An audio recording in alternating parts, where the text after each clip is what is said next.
Gas masks and hand grenades.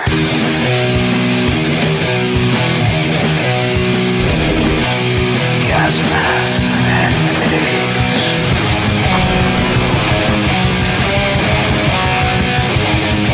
Gas masks and hand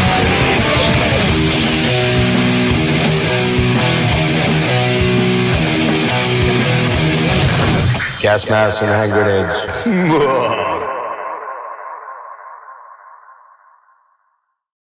Hey, what is happening, YouTube? It is Gas Masks and Hand Grenades here. I'm your host, Jeff. Running a little bit late. Sorry about that. We had a little bit of some tech issues there, but we're ready to roll now. And today, I am not only joined by one guest. I'm joined by two guests, one of which is going to be a little bit late. So I'll introduce my co-host who's going to be late first, and then I'll bring my actual real guest on, the guest of this program today. So my guest host today is going to be John Haughm. You know him from Agalloch as the multi-instrumentalist, vocalist, and songwriter for that band.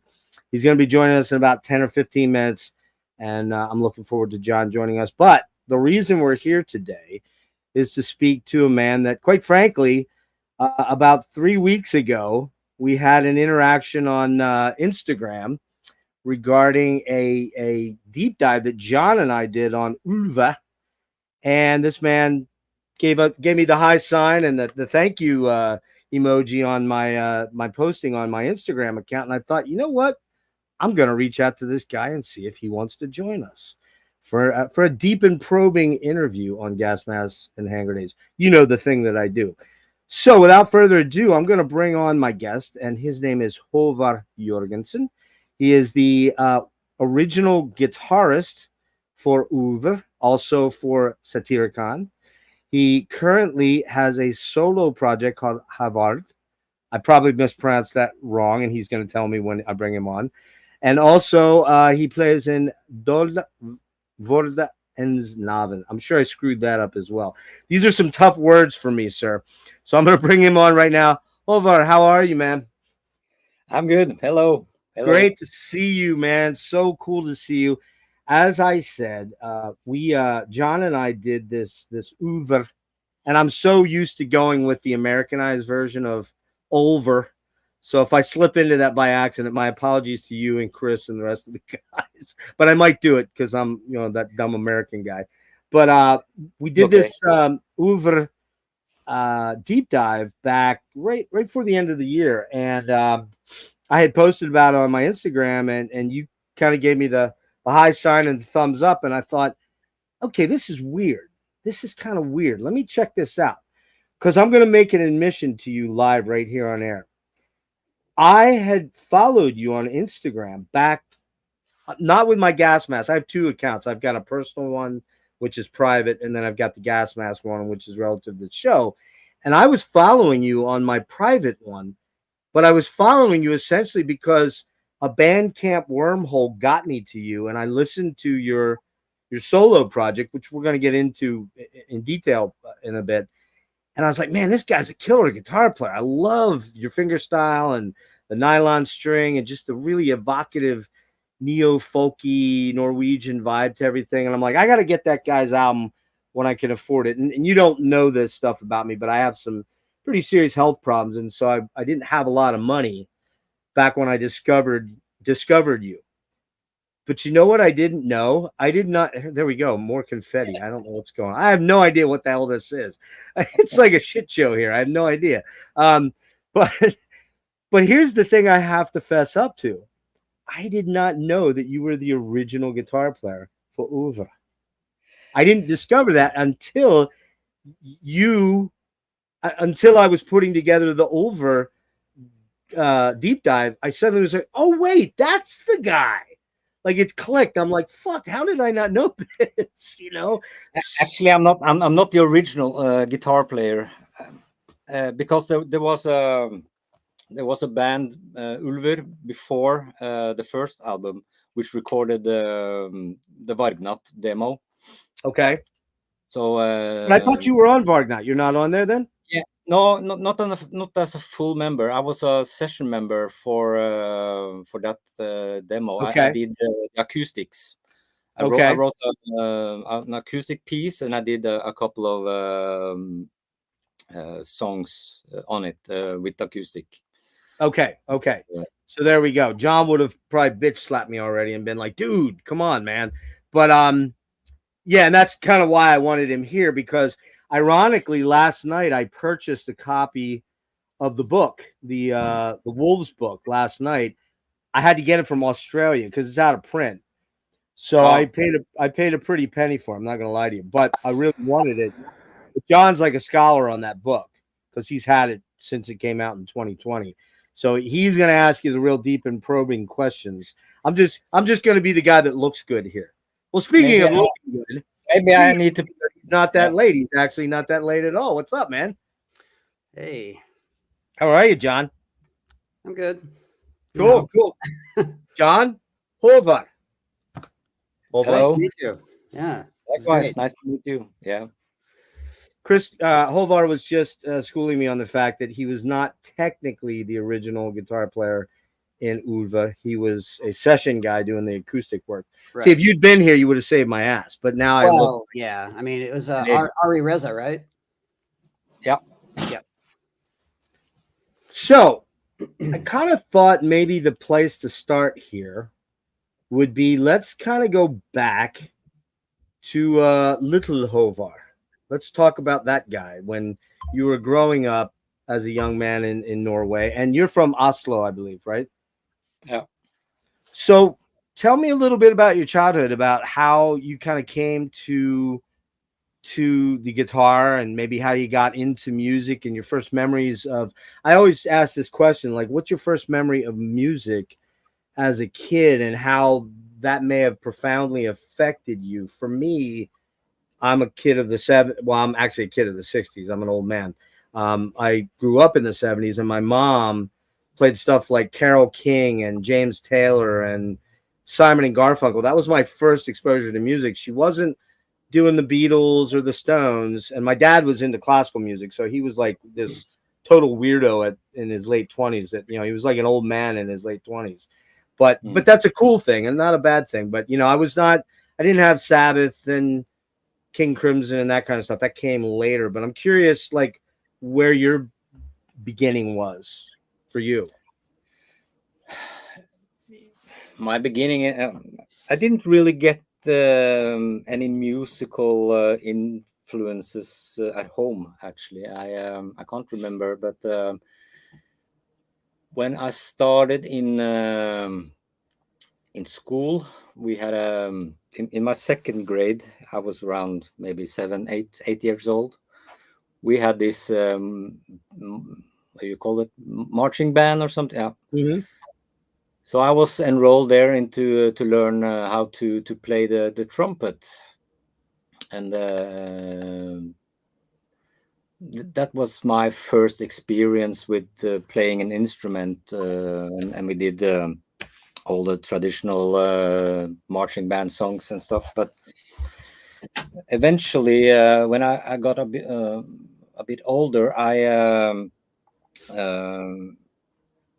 this was the time when my first recollection of listening to other music than the typical radio music was listening to Kiss and yeah, especially Kiss, the early stuff on cassettes. I remember that, and we had it was in the middle of the 80s, I think. Kiss and Metallica was also a big thing for me. So then I was 10, 11, 12 years old. I haven't started with the guitar yet or anything, but we had this fantastic teacher in school, the musical teacher. Instead of just teaching us how to play the recorder, the flute thing. Yeah. Which was a mandatory thing in school back then. Same here, yeah. Yeah, and he wanted us. He was a guitar player, a classical guitar player, and also a really good piano player. So I remember very early in his classes, we got to learn how to play guitar, and we had Wow. we just strummed to pop songs, and he thought it was evenly important that we knew the history, the classical stuff, but also the more modern stuff, like it was kind of Bananarama and stuff on the guitar. But Hmm. so when I started there, I really got into the guitar playing. I remember I had an awful acoustic guitar at home with some black plastic strings. Ooh. It was really, yeah, it was gnarly to be It honest. sounds bad, right? From that, from just that description. It was an interesting sound. It was, yeah, but I was playing that all the time, and when we, yeah, this was maybe around 12, 13, and when we started the last couple of years of what would be I don't know what it is in it's ungdomsskole. Also, it's kind of when you are 14, 15, which kind of school? Middle school normally, or right around. Yeah, Middle we school. do. Yeah, probably ninth grade, eighth grade, ninth grade equivalent here.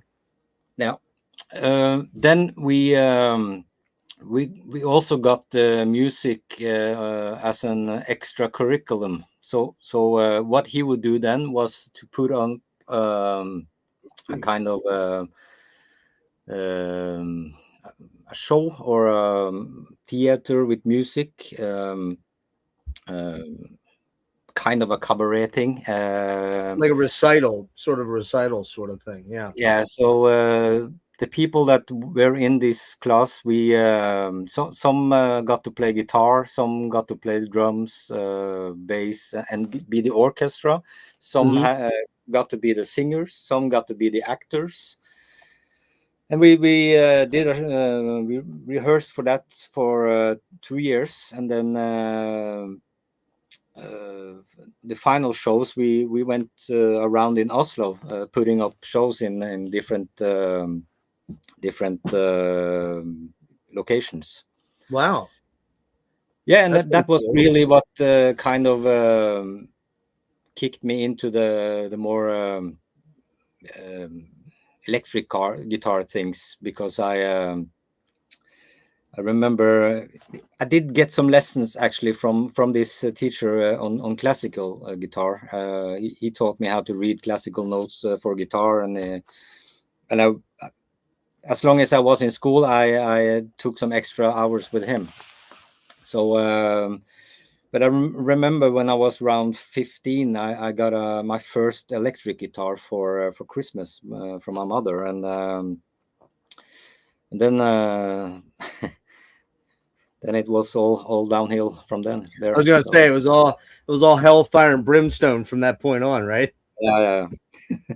I think we all have probably a very similar story. John, I don't remember if we talked about this. We probably did, but and you guys, I think you guys are both around the same age. I'm kind of an old man. Well, according to the Metallum or the archives, we're myself and Havard were born the same month, same year. No way. Yeah, I'm September 75. Yeah. Oh, there you go. So you guys are almost exactly the same age. when in September? 14. Oh, so Yeah. you're older. You're older. Okay. Just a little bit. I'm only a mere 11 years older than you guys. But anyway, moving on. But it's interesting because you bring up the Kiss angle. And, John, I don't think I ever asked you about Kiss, but I would be shocked if you haven't listened to some Kiss in your lifetime. And for me, that was clearly the gateway band. I mean, I very, very distinctly remember my buddy driving up on his bike carrying Kiss Alive, 1976, and going, dude, you got to, or he probably didn't say dude. He's like, man, you got to hear this. And I'm like, the hell is this? It was like I discovered this magic entry into some kingdom. That, you know what I mean? I actually have a very interesting story about that album. You know how my sister is older than me, and she was very much a rock girl. I have a very distinct memory from 1976 crawling on the carpet in our house, trying to listen to the sounds coming from her bedroom. Like I'd get, like I couldn't even walk, but I remember this. I still remember, I can still smell the carpet. Wow. And I used to really piss her off because I would just hang out by her door listening She'd to walk her out and hit you in the head with she the would open door. the door and she'd be like, "Mom, get him away from my," But Yeah. later on, I told her about that, and she was like, "Oh yeah, that used to upset me." And I asked her, I described the time, and she was like, "Well, that was probably either Kiss Destroyer or Kiss Alive." Yeah. So, and it was definitely Kiss. So yeah, for me it was Alive. But the thing is, I grew up next to older boys, and this is kind of how it works. I grew up next to 5 older dudes that played pool in their garage right next door to our house, and they'd let the little runty shit kind of hang out. And I got to hear Led Zeppelin 4, Aqualung, Close to the Edge, the Faces, that kind of stuff. So that was like my first formative, oh, there's something that's cool. And I didn't know the word heavy yet, but I discovered that's what it was, right? Queen, News of the World. So those were the bands that were kind of happening for me. And it sounds like, Håvard, that you had sort of a similar path into it, just maybe a decade later, which is fine. That's how it works, But you had a love for that early Kiss as opposed to, I was already out of the Kiss train in 1980. Like I went to see them. That was my very first show, 1979. Saw them at Houston, the Houston Coliseum, and Dynasty was it for me. I kind of was out. Yes, I've heard other stuff, but it just hasn't gripped me to ever go buy an album. You know what I mean? I'm like, yeah, it's, I like that song and that song, but I'm kind of done. But it's weird how that is, quite honestly, for a lot of guys our age, in and around our age range, that's kind of the ticket, right? Kiss and Rush. It was kind of Rush came later, and then Kiss was gone for me for sure. But yeah, Håvard, go ahead. I think that Kiss for me was it was kind of the easy. It was an easy listening, and it was also many of the songs are quite easy to figure out on the guitar. This was before the tabs and everything. Oh yeah. So we needed to sit and also with Metallica was also I remember the first song of Metallica that we did rehearse when we were in early teens was for Whom the Bell Tolls, which is quite simple, but it's a cool song to just get to the hang of. So yeah, and it's not quite that. It's not quite that right hand picking technique of Master. Or something like that. It's right. quite easy, and that's the same also with Kiss. I also I listened to also some Norwegian bands, TNT. Ah, love Ronnie. Ronnie. God, he's insanely good, man. He's a maniac. So listen to that, and also some. It was quite. I wasn't all in the metal or hard rock. It was because where I grew up, there was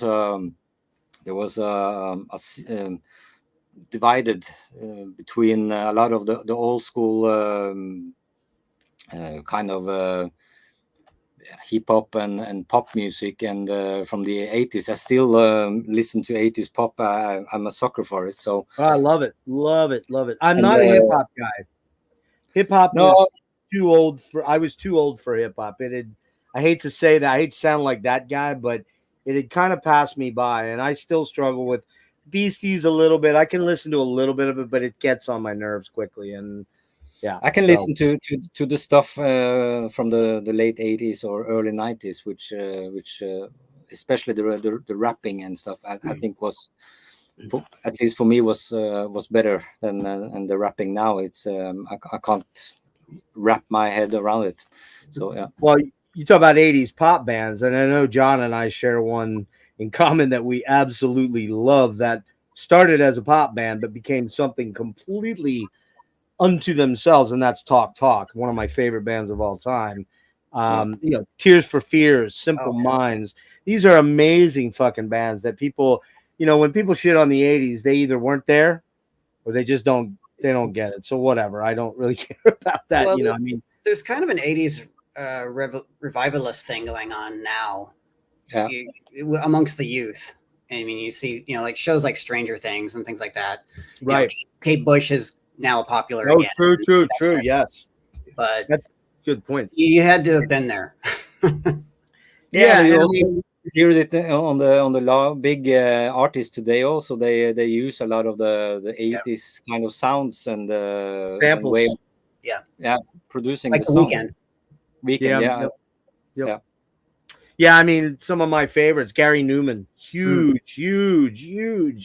I mean, I'm still a Gary Newman fanatic. I buy everything that he does, and even his shitty albums, I find something to like about. And he's got a few of those, but he's still out there doing incredible live performances. So I mean, so let's turn it back into you here a sec.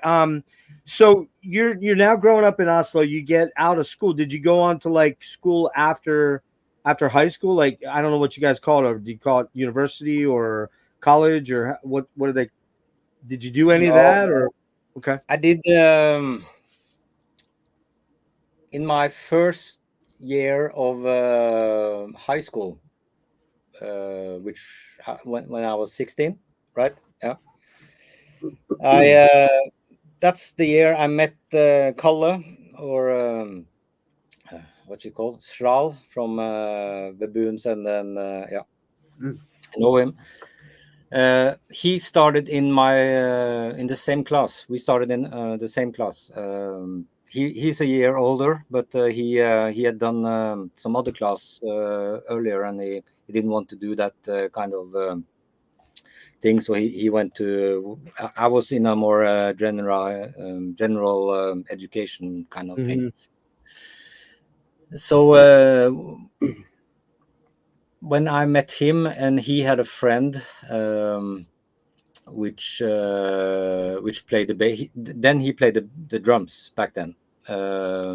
Really good drummer, and he and his friend Vegard, they had a kind of a band, but they were looking for a guitar player, and I said, sure, I can try, and we can see. And that was the band that became Eczema, which is a prequel to Satyricon. Right. And is that your first band, or have you been kind of jamming here and there before that kind of? This was my second band. Okay. I had a band before that, which was more like friends getting to know their instruments, and making a lot of noise. That's when we are trying to figure out how to play Kiss and Metallica and stuff. So that was my first band. And when I started in high school, I joined Vegard and Kalle and Eczema, and we wrote some songs. And none of us really wanted to sing because we didn't have the kind of that we wanted. So we put up posters in the local music stores around the city. And one day I got a call from Sigurd von Graven, and he was looking for a band to sing with. So we invited him over, and one thing led to another, and we were a band. Well, let me interject for one sec there. So, you said the very first band, which was just dudes kind of and John, I know you've had that experience, and I know I've had that experience. My first band was Storm, and I actually got kicked out by the parents because I was singing better than the guitar player. I was brought over by the three other guys in the band to sing, and I was blowing away the guitar player, but they practiced in his garage. So the next time I showed up for practice, the parents came out and said, we just don't think you're a good influence here. Because I smoked cigarettes back then. I think that's what it was. But question about, so you mentioned none of you wanted to sing because you didn't have the At that point, are you now discovering, you've got Metallica as a bass, right? what other influences are now influencing your writing of these songs for this early thing that is death metal and black metal starting to happen yet, or not quite yet? Oh, it was on the verge. This was in 1991. So it was just about, I remember I was listening to a bit more heavy stuff, like some Slayer and some Testament and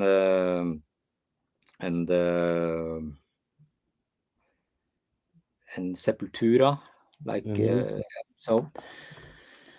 But when I met Kalle, they had discovered a band called Carcass, and that was my first meeting with the more the heavier, brutal. Yeah. Just I remember going to town and buying the records and looking at the pictures and all the nasty stuff. So I think that's also because they had a name. They had the name Eczema before I joined. So I think that was their kind of Carcass. The angle name. they were heading in, yeah. Angle, yeah. So that was new. That was the first time I really got into more extreme music. Was through Kalle and Vegard. And then we started to explore more. I remember also Darkthrone with the Soulside Journey was a big record for me. And when they eventually came out with the black metal albums, I was totally hooked. So. And this was, I don't remember the years, but maybe around 91 or something. Yeah, 91, 92, yep. Mm-hmm. Yeah. So then that was a time that we started to hang out in the Helvete store and bought a lot of demos and we were just wimp kids, small kids, 15, 16, 17 years old. Yeah, because I guess guys like Oyston, he was older than you, right? Those guys. I think he was probably 21 or something back then. John, I'm sure you have some questions. Which is a huge gap when you are 16 and then 21 is like huge. Yep. So, John, did you have some questions about that era? Because I know that's interesting to you. We haven't really gotten into my questions yet. Okay. Yeah, well, mine are more around 93. Okay, that's cool. Yeah. Well, okay, so I'm curious then. So Satyricon wasn't Satyricon, it was Eczema. And as you said, it was very, the influences just by the name alone is the connotations are what they are. So, and you're getting this influence of the Helvete influence. So you're seeing a lot more. Your scope is widening, right, on what's out there in the UK. That was thanks to because when Sigurd came in, he had this idea that he didn't want to do kind of the death metal or the Carcass type. So he had more vision of doing more black metal, and then So he was the initiator of that switch. So then we started to hang out. So that this was around 91. Yeah, we actually went. We participated in a contest, a kind of a battle of the bands, with Eczema, with Sigurd on the vocals, and we won. Was that by chance the one that Enslaved was at? No. This was a local. I think Anders Odden was in the jury. Really? It was because they have he was starting out. He had started with Cadaver and made a name for himself already then. So, but we were a band playing kind of death metal amongst 10 other bands playing Pearl Jam and Nirvana types of songs. So we but we won. Actually, we nice. They So the first prize was to go into studio and record a demo. And this is Satyricon, or have you changed the name to Satyricon yet? This is still Eczema. Okay. So but when we were to receive the prize, they have changed it, so we didn't get the 3-track demo. We got a diploma, which we went back to the rehearsal space and Lit shattered. on fire. Yeah, we just. So that was just a funny story, but no, the Satyricon was quite soon after this, so we needed to change the name, and we all tried to figure out a suitable name for a black metal band, and yeah, so Satyricon was what we landed on, and yeah, and then there was I don't remember, we did one demo, I think, 2 demos I think I played on. Right. Mm-hmm. Yeah. And then Where'd you record those at? Do you remember? What do you say? Do you remember where you recorded those demos at? Or were they just 4 tracks you did in somebody's garage, or were they pro demos? I think one of them was recorded maybe at a place called Høybråten. It's a youth club. Nearly all the youth clubs, and there was a lot of youth clubs in Oslo back then, had a rehearsal space or some kind of, or some way to record. So so we did the first recording there. There was actually this one. I got the original print for my 40th birthday. Oh wow, All evil. that's killer. Yeah. It's a friend of mine that made that, and he gave it to me, the original. So that was the first one, and the next one, it was I can't. The Forest is my throne. Is that a demo? Yeah, I can't remember. Yeah. So we did those 2 demos. Meanwhile, during this time, we parted way with Kalle on drums and Vegard on bass. So it was me and Sigurd back, and he had a buddy or friend or a acquaintance that he knew that was a really good drummer, which was Frost Ketil. And Kjetil, he actually lived a couple of blocks from me, and I've heard about him because all my friends, he wasn't local. He had just moved there, and all my friends, they were talking about this guy they called the Corpse. Because he would go around on every day with corpse paint and stuff. So so they just called him. Have you seen the Corpse? Huh? Oh, that's my drummer. So like during his everyday affairs, he was just walking around in corpse paint. Yeah, he was full metal jacket.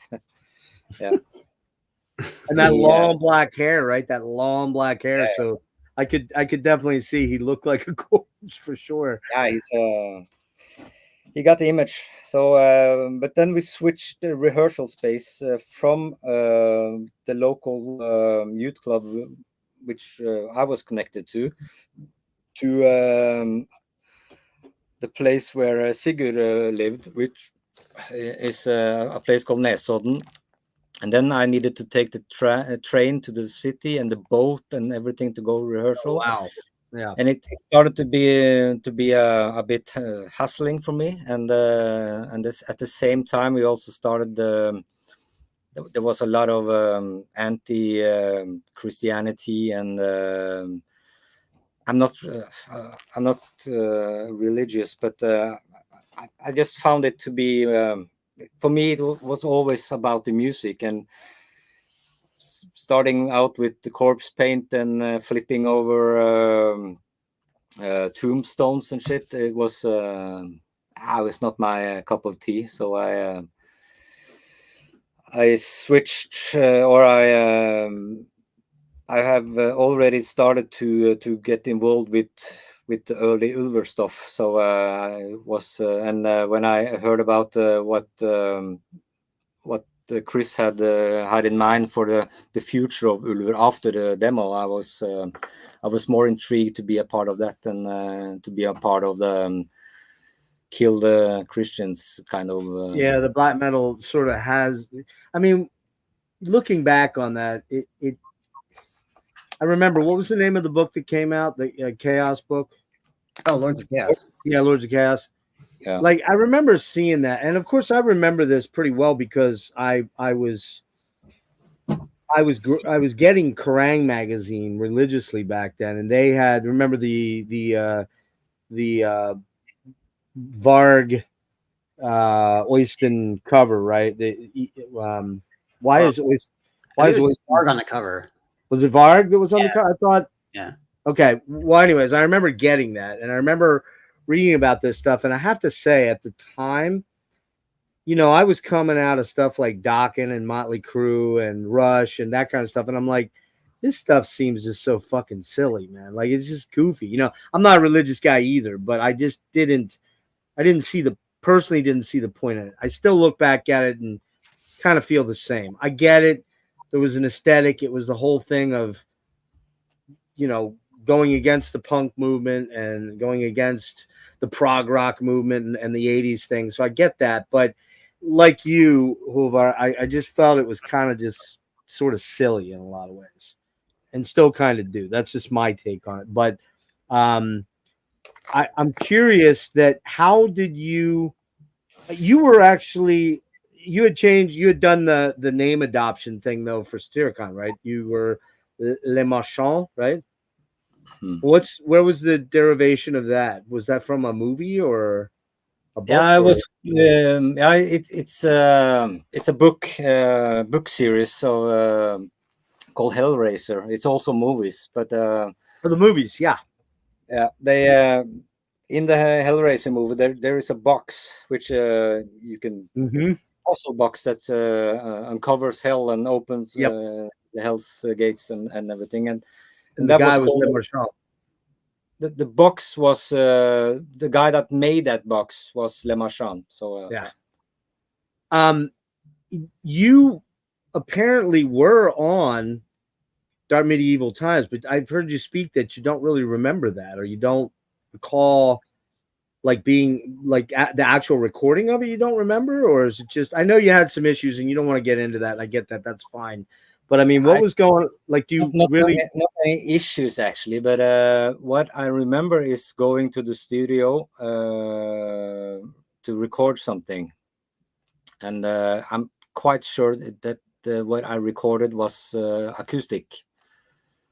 I can't remember if I played any electric, but acoustic for sure. I did some maybe the solo. I haven't really listened to the records actually, so but I remember there was a song called Min hyllest till Vinterland, which was also on the demo. I remember I wrote, Sigurd wrote the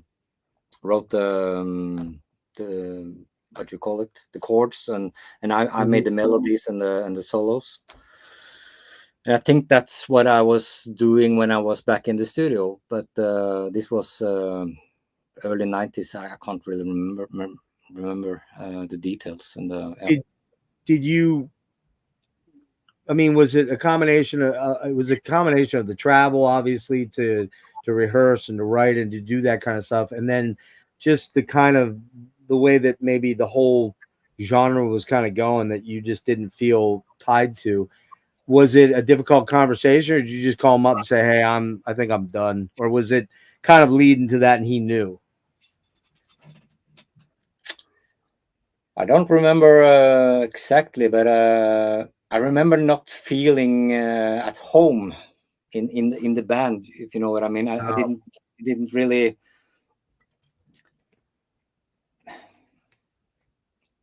I remember we were recording and doing the demo, the second demo. I remember we did in Sigurd's place, and I remember that recording, and I remember I felt when we did the acoustic stuff, fantastic. I love doing that, and and everything, but all doing. I think it was the corpse paint thing that's really got me off.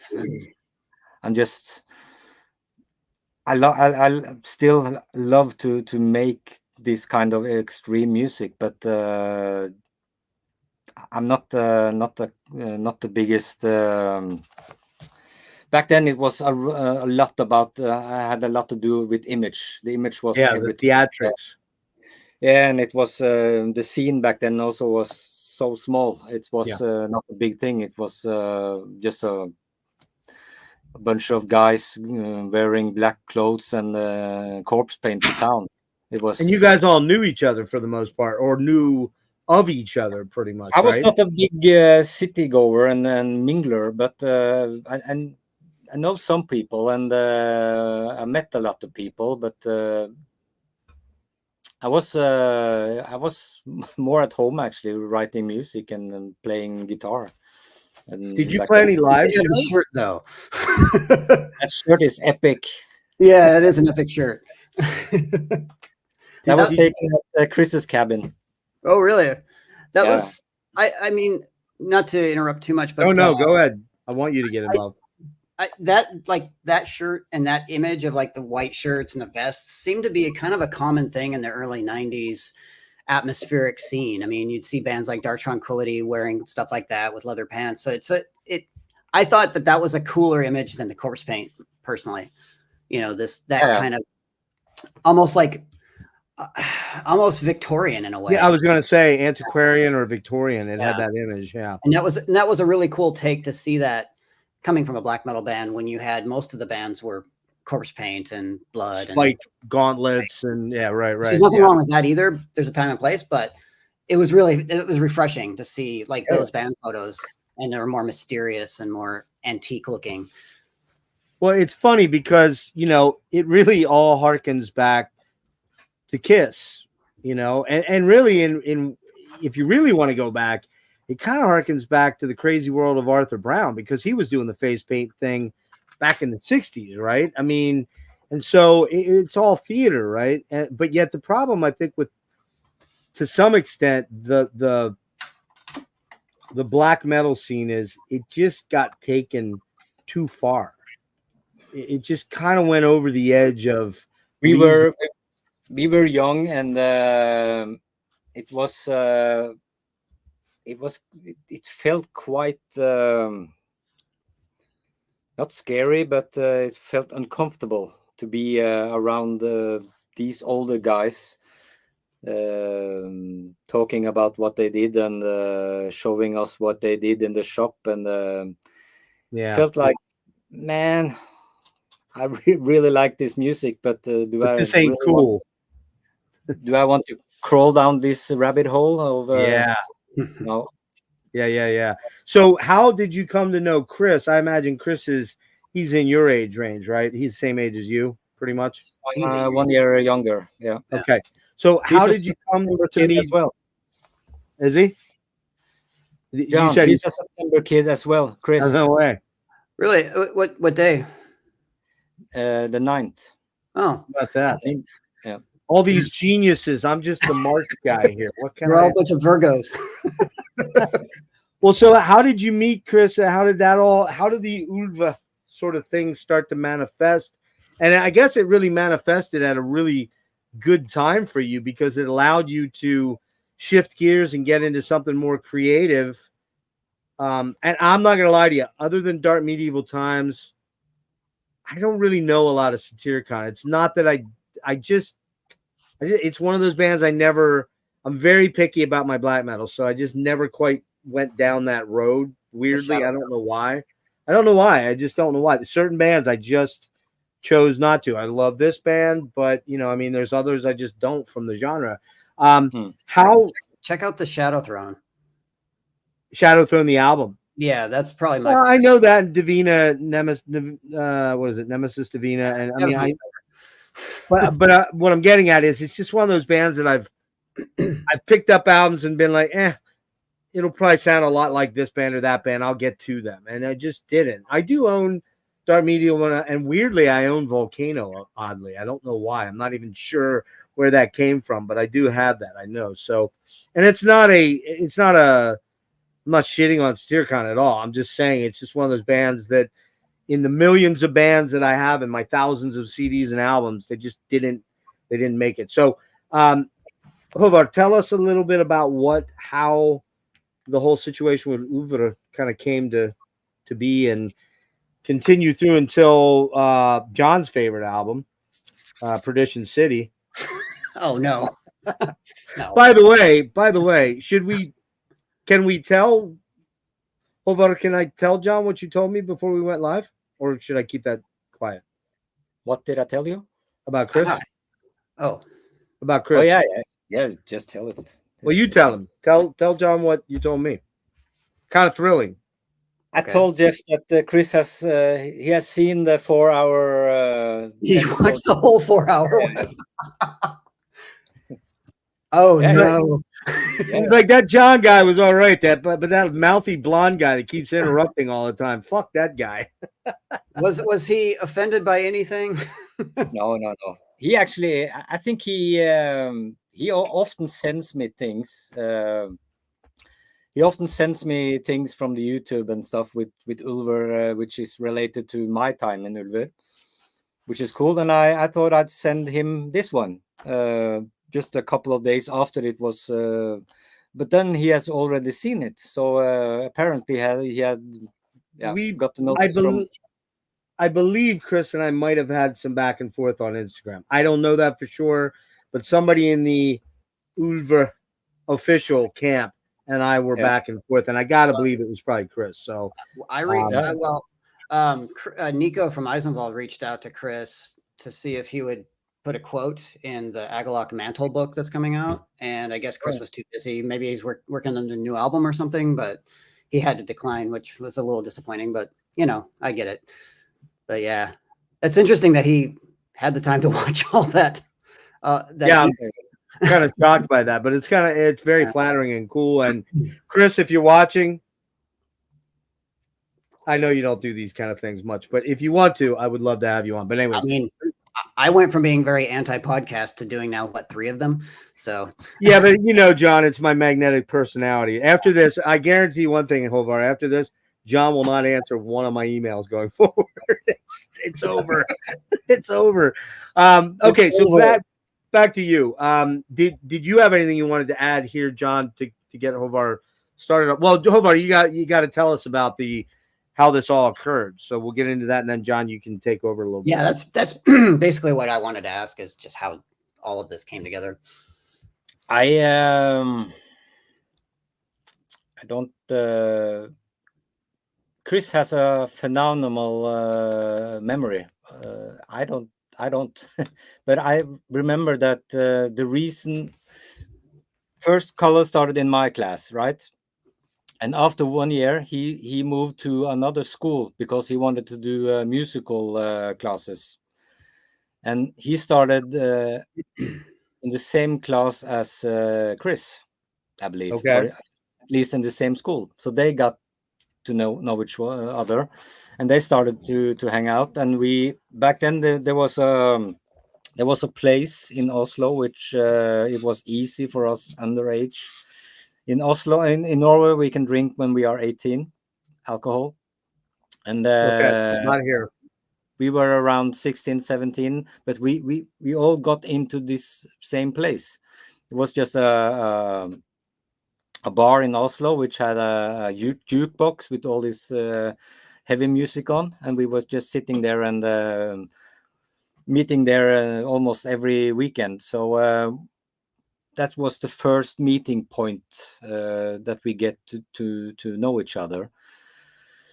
And after I left, I don't remember, but I think maybe I got asked by Chris to do some acoustic guitar on Vargnat, the demo, which I did, and also did one. I did also the one and only live show they did back then. At least I was playing acoustic guitar live. And after that, I think maybe I got asked also to maybe join Ulver again with the new lineup. I remember they had a small rehearsal space in a garage, and he told me actually that there was several people also. Shagrot from Oh, wow. from Dimmu. He was yeah, because all of these people were the same age, and we were hanging Hanging out. around, hanging out in the same bars. So he was doing a couple of rehearsals. I don't remember that, but apparently he did. I think it's in the book also, and in the new. I don't think I have it here. I got it. Yeah, but now there was another book also with from the box set, the tape Oh box. yeah, the cassette box. Yeah, I have that too. I have it somewhere, but Yeah. yeah. But there was a lot of new information from me there also, because I haven't I do forget a lot, and yeah. But that was the start, at least, and then there was a whole new lineup with Chris still in charge, and we were yeah, me on guitar, and Torbjørn on guitar, and Hugh Minge on bass, and Erik Lancelot on drums, and that was the new kind of lineup, and we started yeah. The black metal trilogy was you guys, basically. Yeah. So how does the first album come about? I mean, that came out on Head Not Found, right? Was there a bunch of labels to your memory at all that you recall? Was there a lot of labels approaching Chris, or? I don't know. I really did not involve myself in anything other than just playing, either playing or writing. That was okay. I learned my lesson. I should have maybe paid more attention, because now when I started up again now, I do all the, for myself, I do all the things, and for Dold we kind of split on it, but it's a lot of work. But he really did all the talking and writing and getting people interested and stuff. So yeah. Does Because Chris play guitar? If he plays, Yeah, does he play guitar? yeah, he's a noodler. I think he's not no. So would he just hum the melodies to you, and then you would kind of work with that, or? Yeah, I remember, especially for Nattens Madrigal, we wrote all the riffs back at my place, sitting in my room. I was still living at home, and we were just me on my electric, and he was just sitting. Okay, cool, and he was just back and forth and back, and yeah. What was Torbjørn's role? Was he just purely a rhythm guitar? He didn't write anything, or did he contribute at all? I think maybe he did some parts, at least on Bergtatt was kind of a mix between all of us. The most famous riff from Bergtatt is actually Kalle's riff, the opening. Oh Yeah. wow, okay. That's a Kalle riff. It's a long time now. I can kind of hear what I did because of the style, but I think that's a mix between the three of us. One of my favorite riffs on that album is actually at the end of the first song. It's that really reverb soaked that da da da da da da da da da da da da da da. Was that Chris also that came up with that, or that was me? Oh, that was you. Wow, that's a very typical me riff. That's yeah. So you recorded that at Endless Lid Studios in Oslo, right? Yeah. Were you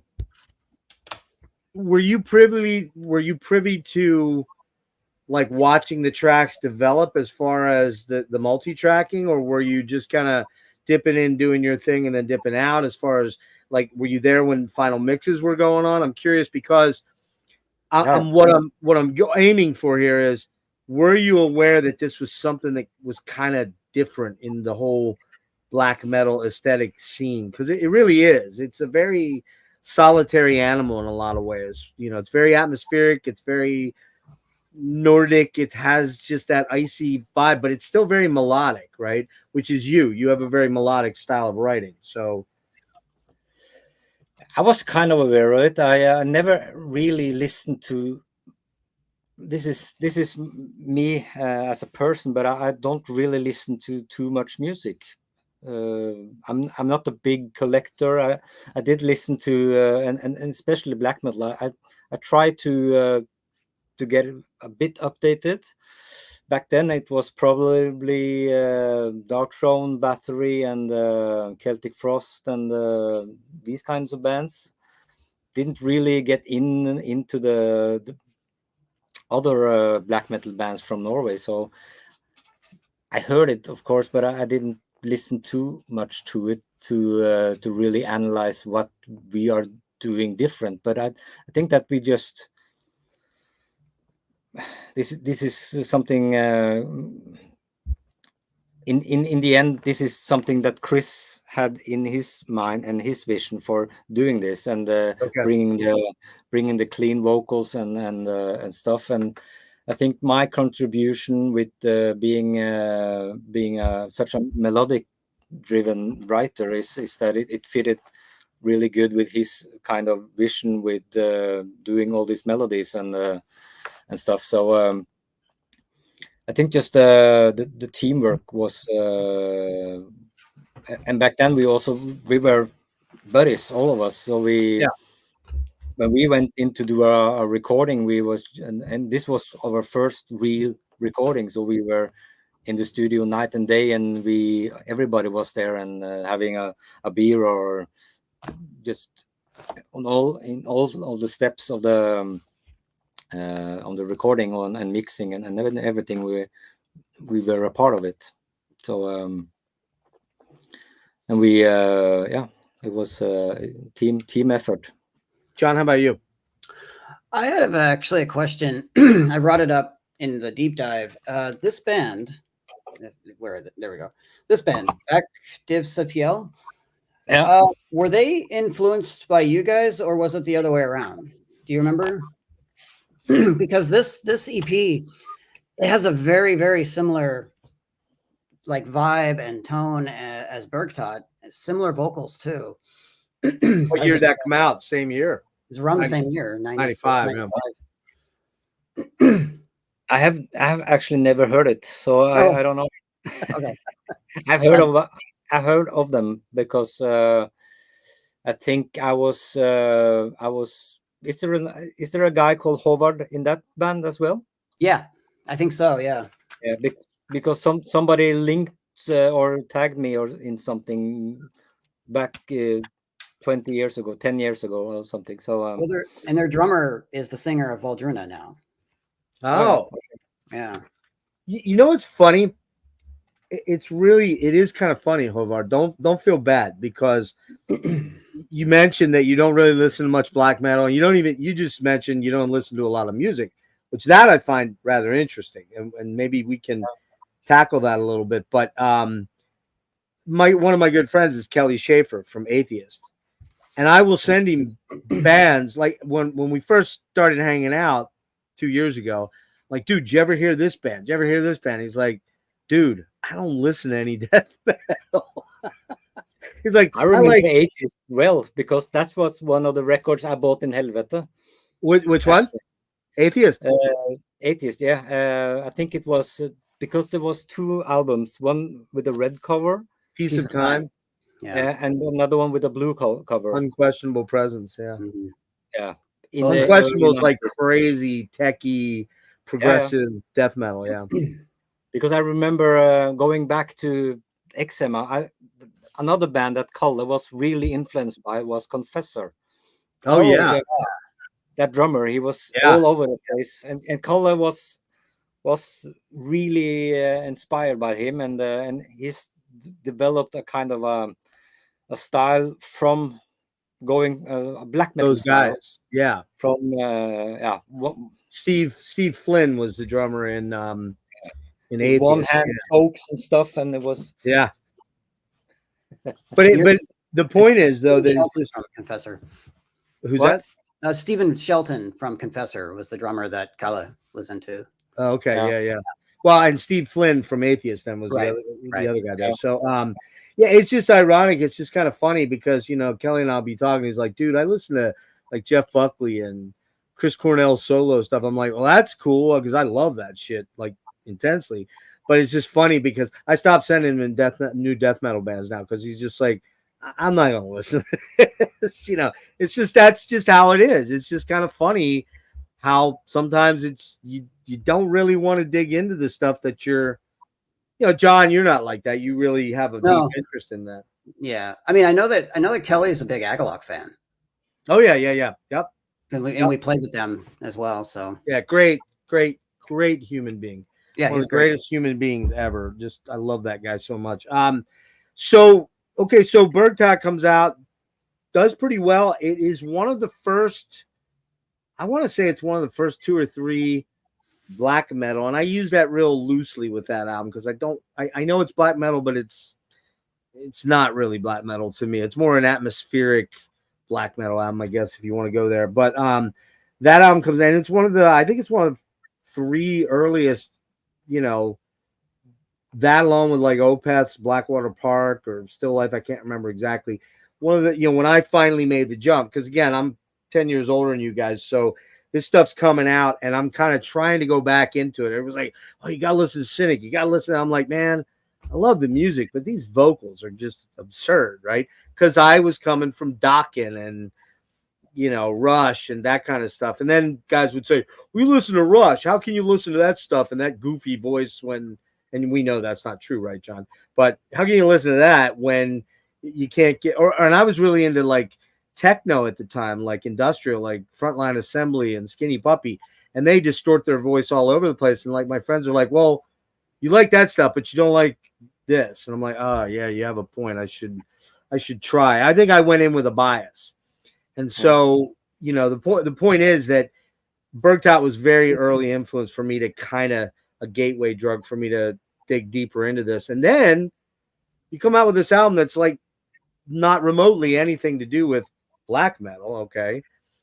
And I'm curious to know what the conversations were like, if you can recall, about where album number 2 goes, because it's a complete divergence. Essentially it's a chamber classical album with tons of your influence as far as classical guitar playing on it, right? What was going on there? Again, this is something that Chris brought up, and I was really happy that he mentioned or he wanted to do an acoustic album, because for me, I love to play metal and I love to play electric, but it's something about writing, finally doing a whole album with just the nylon strings. I really love that, and I can't remember too much about the conversations, but I really do remember the recording of it, because we were still in Endless, but the first Endless, when we recorded Bergtat, was in a small barn or stable, yellow brick, kind of very small. You have to walk this steep staircase to get up in the control room and everything.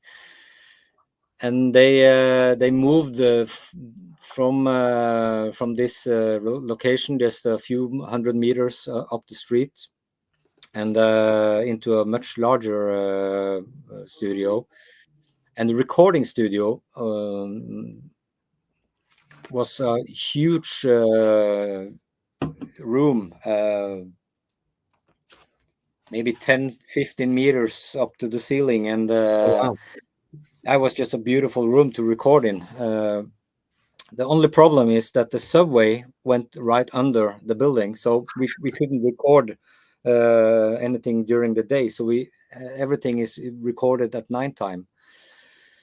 So we went in there. Everybody went to sleep, and we went into the recording studio. Just me, Chris, and Engineer. the engineer. Yeah, I was sitting in the big room, and maybe 20-30% of the material was written before, and the rest was kind of worked into and Improvised. trying things, improvised and trying things, and figured it out in studio, and just us three in during a month or so, I think.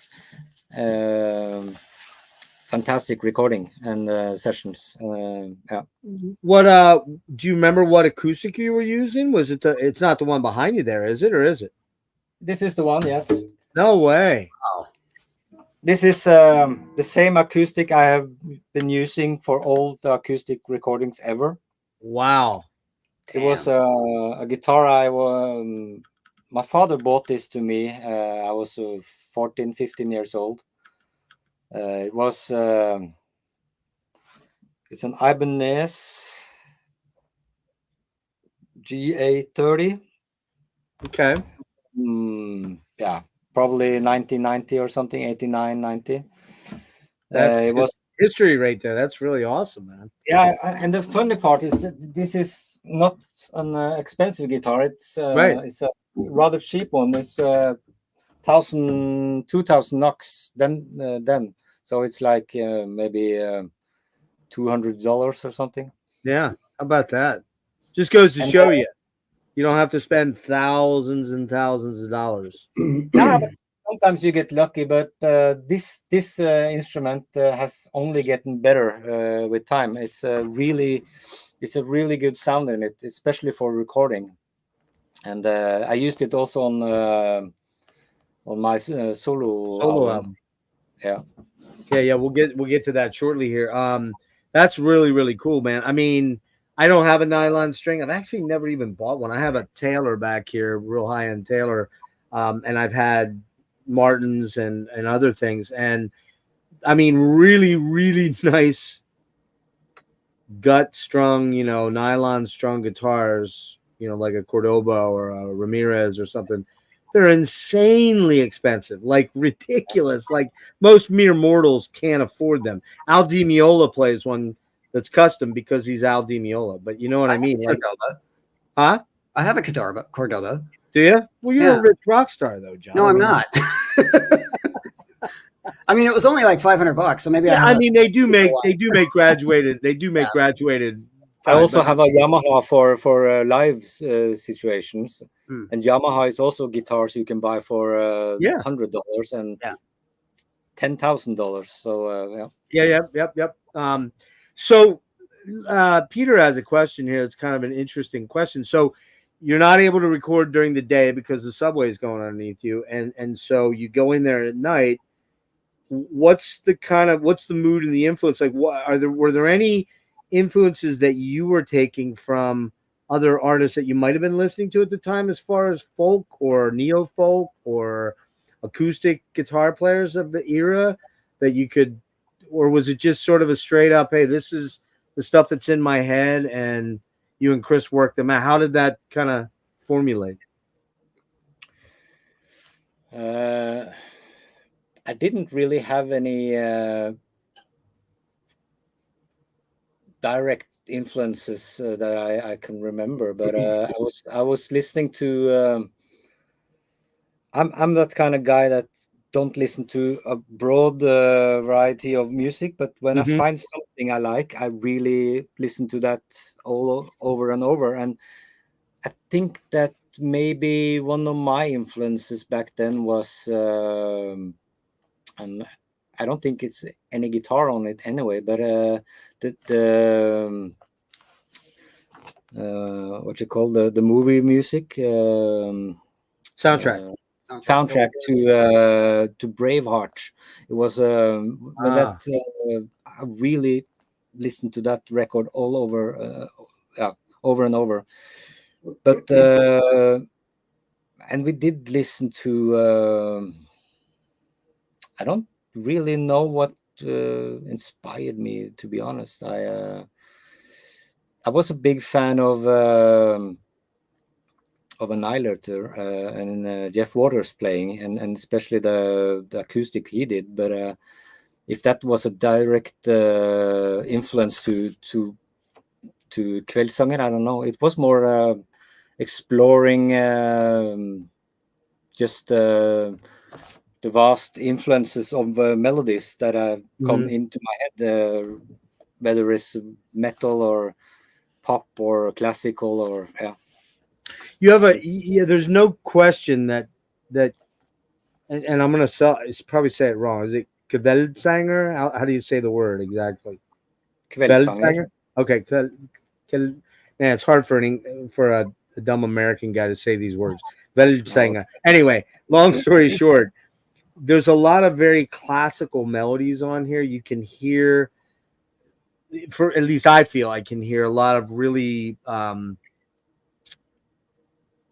there's influences of Bach and Pachelbel and sort of these classical influences, whether that was by design or by accident. You do hear sort of a Baroque sort of sound to a lot of the stuff. It has that grandiosity and sort of epicness without being like over the top, right? The chanting stuff that Chris brings in kind of sometimes does take it over the top in terms of that influence. But so really this was primarily you two guys that did most of this album, right? Yeah, I think maybe when you mention Bach and all the classical writers, it probably I was when I was doing the classical stuff that we talked about earlier with my teacher. We did I played a lot of not any intricate pieces, but easy pieces. But it was I listened to a lot of classical music, right? Bach, Mozart, and yeah. So you're doing etudes and sonatas and things like that. I listened to a lot of that. I never tried to play any of it, but I have periods of okay. Now I listen to shit in just classical music, and then. Yeah, so this is what, and I'm always been driven by melody, and I love to try to incorporate as much melody in my writing as possible. And for me, personal, a good melody, whether it's coming from a pop song or a metal song, or it doesn't matter as long as it moves something inside of me, and that's what I try to bring to the table.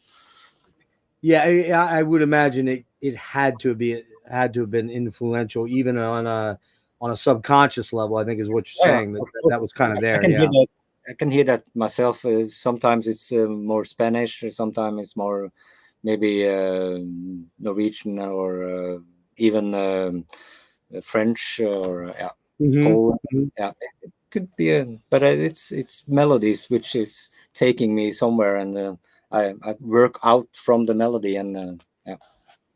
Well, then you guys go ahead, John. I was gonna say the song Eastwood on your solo album actually sounds a little bit like an Ennio Morricone influence in that. You know, the spaghetti western vibe. Yeah, I definitely hear that. That was because these songs, we probably get to this later, but these songs were recorded. I recorded all the guitars, and then I brought them to studio, and my friend Anders, which is a part also of Ulver, he renamed, because I'm terrible at naming songs, so I just call them Håvard 1, Håvard 2, Håvard 3, Håvard 4.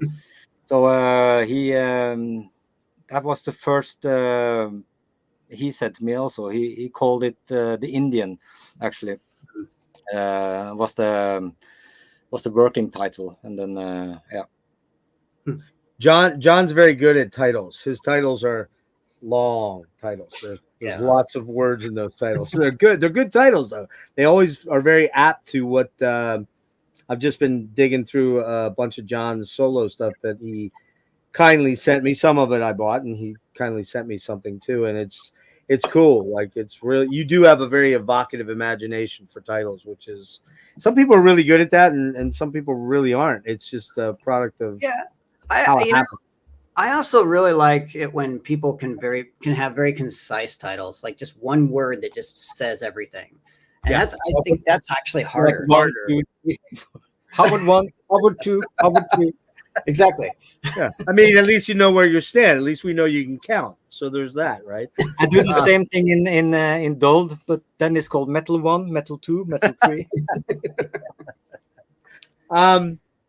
You guys put that album out, and do you remember at the time what the reaction was like? Because I'm gonna be honest with you, I probably came to it a few years after it had been out a while. Do you recall like what the general reaction to that was in your local sort of scene and then the world in general when that gets out? Nothing that I can remember, but can you get Chris on the line for us?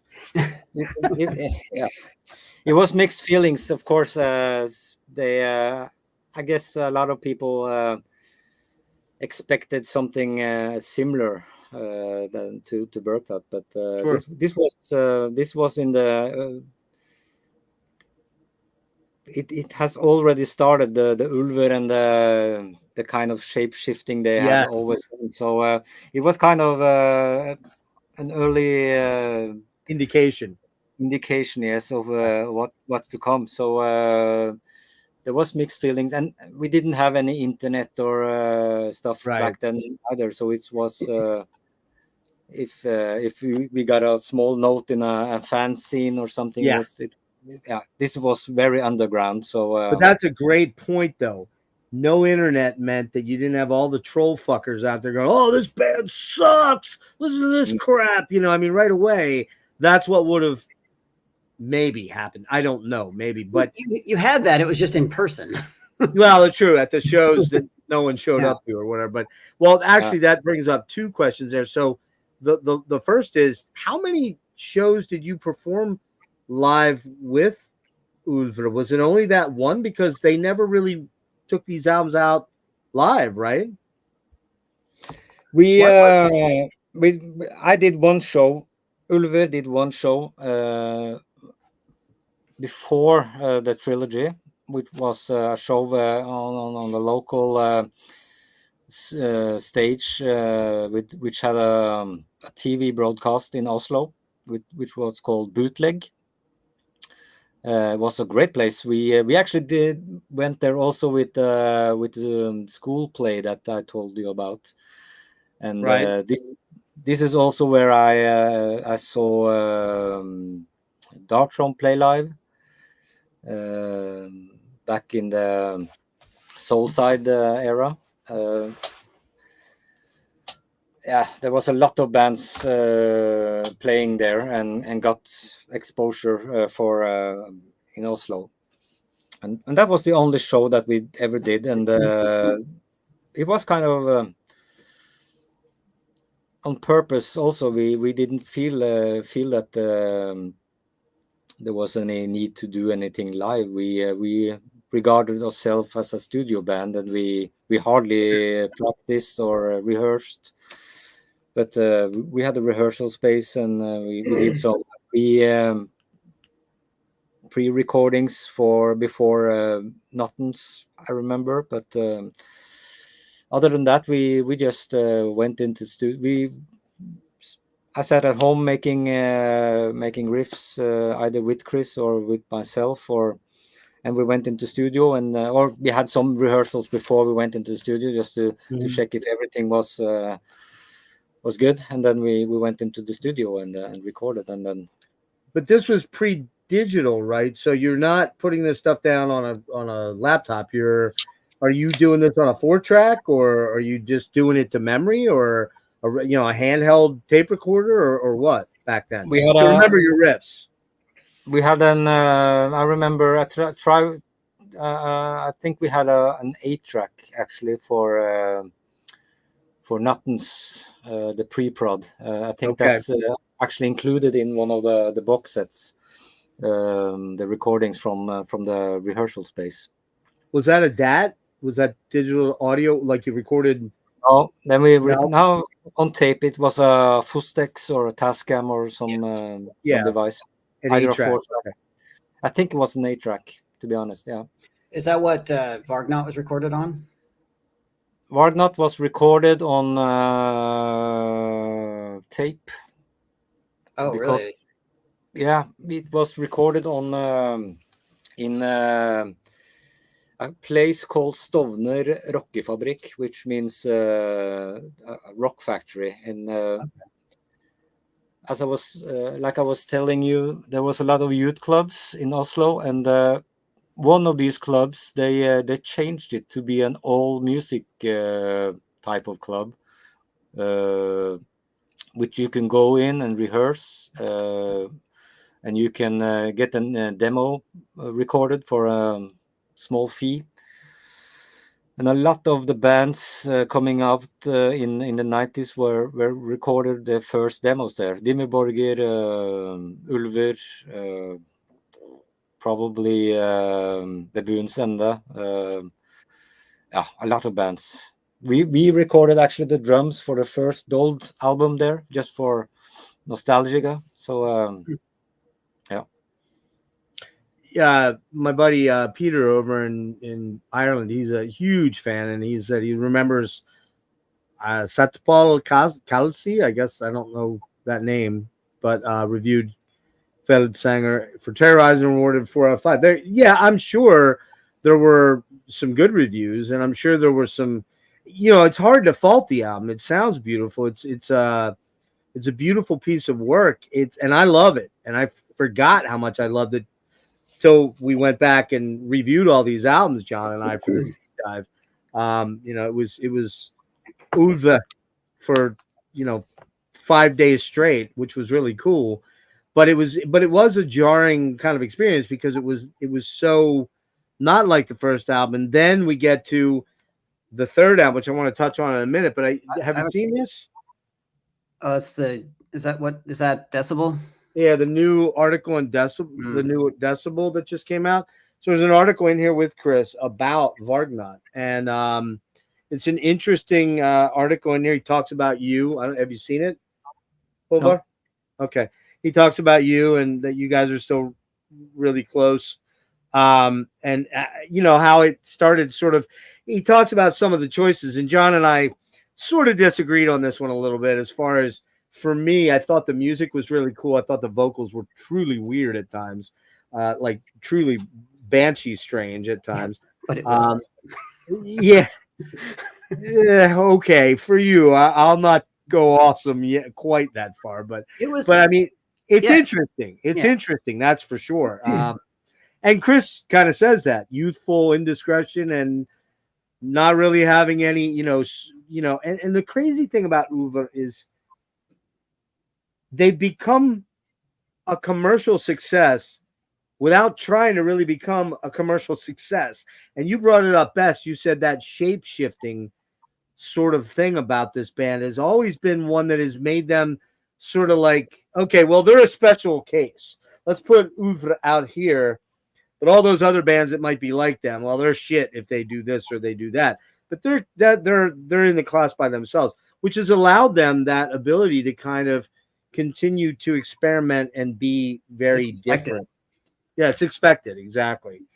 So that's one of the lessons, and that I'm really glad that I learned from this, and that is, it's really I'm not really afraid of putting out things I like to put out. If I want to make this kind of album or this, I'll do it, and I think that's so important also for other musicians coming out and starting, and don't be afraid to play whatever you want, and it should not matter what other people. And we have been lucky also with all the projects that I've been in. There is never been any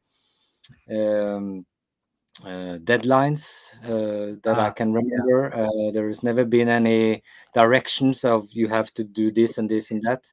Maybe you get, okay, you you should do only 45 minutes because it's expensive to do a double album or stuff like that. But Right. other than that, your creative freedom is highly regarded from the people that puts out this kind of music, and that's something I'm really glad that I have been experiencing, and also it makes it easier also to make music that I want to make, because then it's artistic freedom is key anyway. Yeah. So No, and I think maybe that's why you and Chris are kind of kindred spirits from a creative standpoint, because you both have that mindset of let's just do what we want to hear, what makes us happy, right? And John, I mean, you've kind of, your career has kind of been that for the most part as well. I mean, I don't know if you've ever had any real pressures to make that album that is incorporating. Yes. Yeah, Okay, you have had that. But it came from record labels, and then we Right. promptly left that label. Right. But you know, to really fully exemplify what we're talking about here, you go from this gothic, baroque, classically tinged acoustic album to this just outright savage fucking monster that is Nattens Madrigal. So, John, go ahead. I have a question before we get into that. The song Sinan or Sinan, was that recorded at the same time as the other Kveldssanger songs, or was that a separate session? I think it was a separate session. Because it has Hellhammer playing drums on it. Yeah, it was in the same studio, but I can't remember. But I remember the song very well. I remember he was marching band. Yeah. I think that if we had recorded it, it probably would have gone on the Kveldssanger, because it's more than good enough for being on that one. I really like that song. So it's my favorite of that period, actually. Yeah. So it ended up on Souvenirs from Hell. I actually got the album now from Prophecy, the compilation where it's on. Right. Yeah, it was re-released on that too. Yeah. So, Nattens Madrigal. Just I have to tell the truth here. I'd forgotten till we did the deep dive just how savage that fucking album is. Now, I will tell you, I don't hold it as high a regard as John does. If you watched, you probably saw that. I like it a lot. My problem with it is I do feel it's a little samey throughout to an extent, mostly because I believe the ear fatigue that it kind of creates. But I think that was by design to some extent. Can you give us any insights that you recall? And again, I know your memory, you're not the memory guy, but I mean, is there anything that you, and I'm not saying that to hammer you. I'm just saying, you know, I mean, there may be, you said Chris always has to remind you of a lot of stuff. Is there anything out of those substantive talks before you start that material, or when you start that material, where you guys just say, hey, let's just write this fucking monstrously ugly, savage album that just assaults people? Was that the conversation, or what led to this, and how was that creative process? I think we started when we started writing. It was kind of natural. It just I can't remember the first riff I wrote, but it kind of it was full speed from the start, and it was about also again doing something that wasn't expected, and okay, we and I guess that Chris also had this vision for doing this trilogy, and that it makes sense, and when you look back at it, that you start with a beautiful kind of call it production. It was a fine production, but it was certainly not a black metal typical black metal production from the era with Bergtat, and then you came out with something totally different with nylon strings and cellos and stuff, and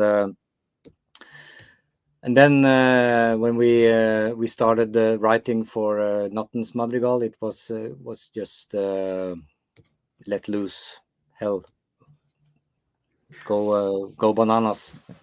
So The writing. Well, didn't you guys write that album directly after Bergtot, and then recorded Kveldssanger after that was written? I read that somewhere.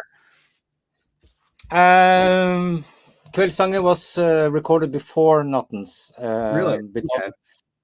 Because Nattens Madrigal we recorded another place.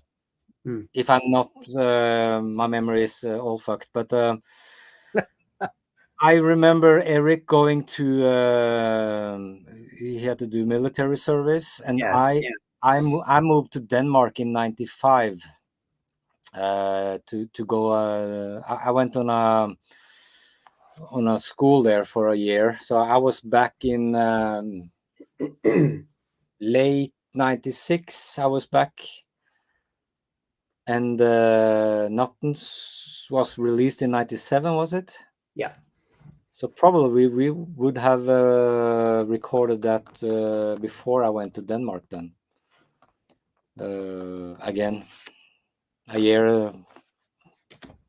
I can't remember exactly when we recorded it, but we did record it.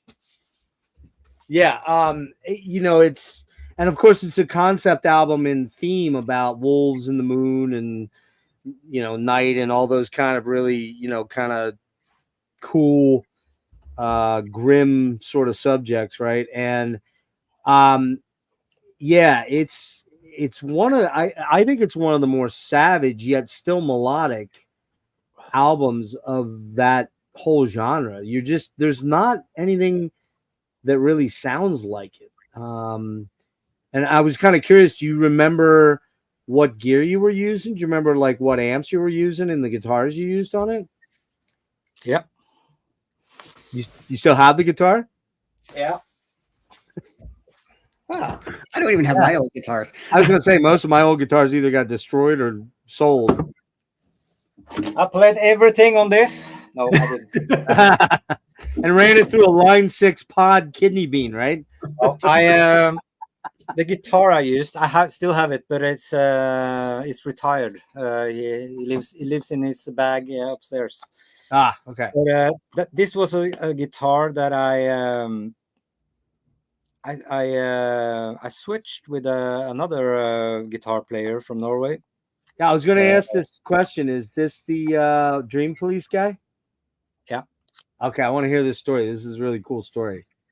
Because I was in studio. This was I guess it was, yes, this was the Vargnat session. And I was in studio recording the Trollskogen song. And for some odd reason, we decided to try out a really electric guitar solo at the end there, just to make it really epic. But it didn't work out, so we lost it. But as I was warming up on my guitar, because I had bought my first real what I consider a real premium guitar. Mm-hmm. And I just bought it a couple of weeks before from the States, and it was a Fender Stratocaster Plus model with Fender Lace systems. I had that. I had that same guitar. It was a beautiful guitar, and I was just warming up, and I played. Being an 70s, 80s kids, I listened to a lot of Dream Police stuff, which is a band from Norway with this really insanely good guitar player.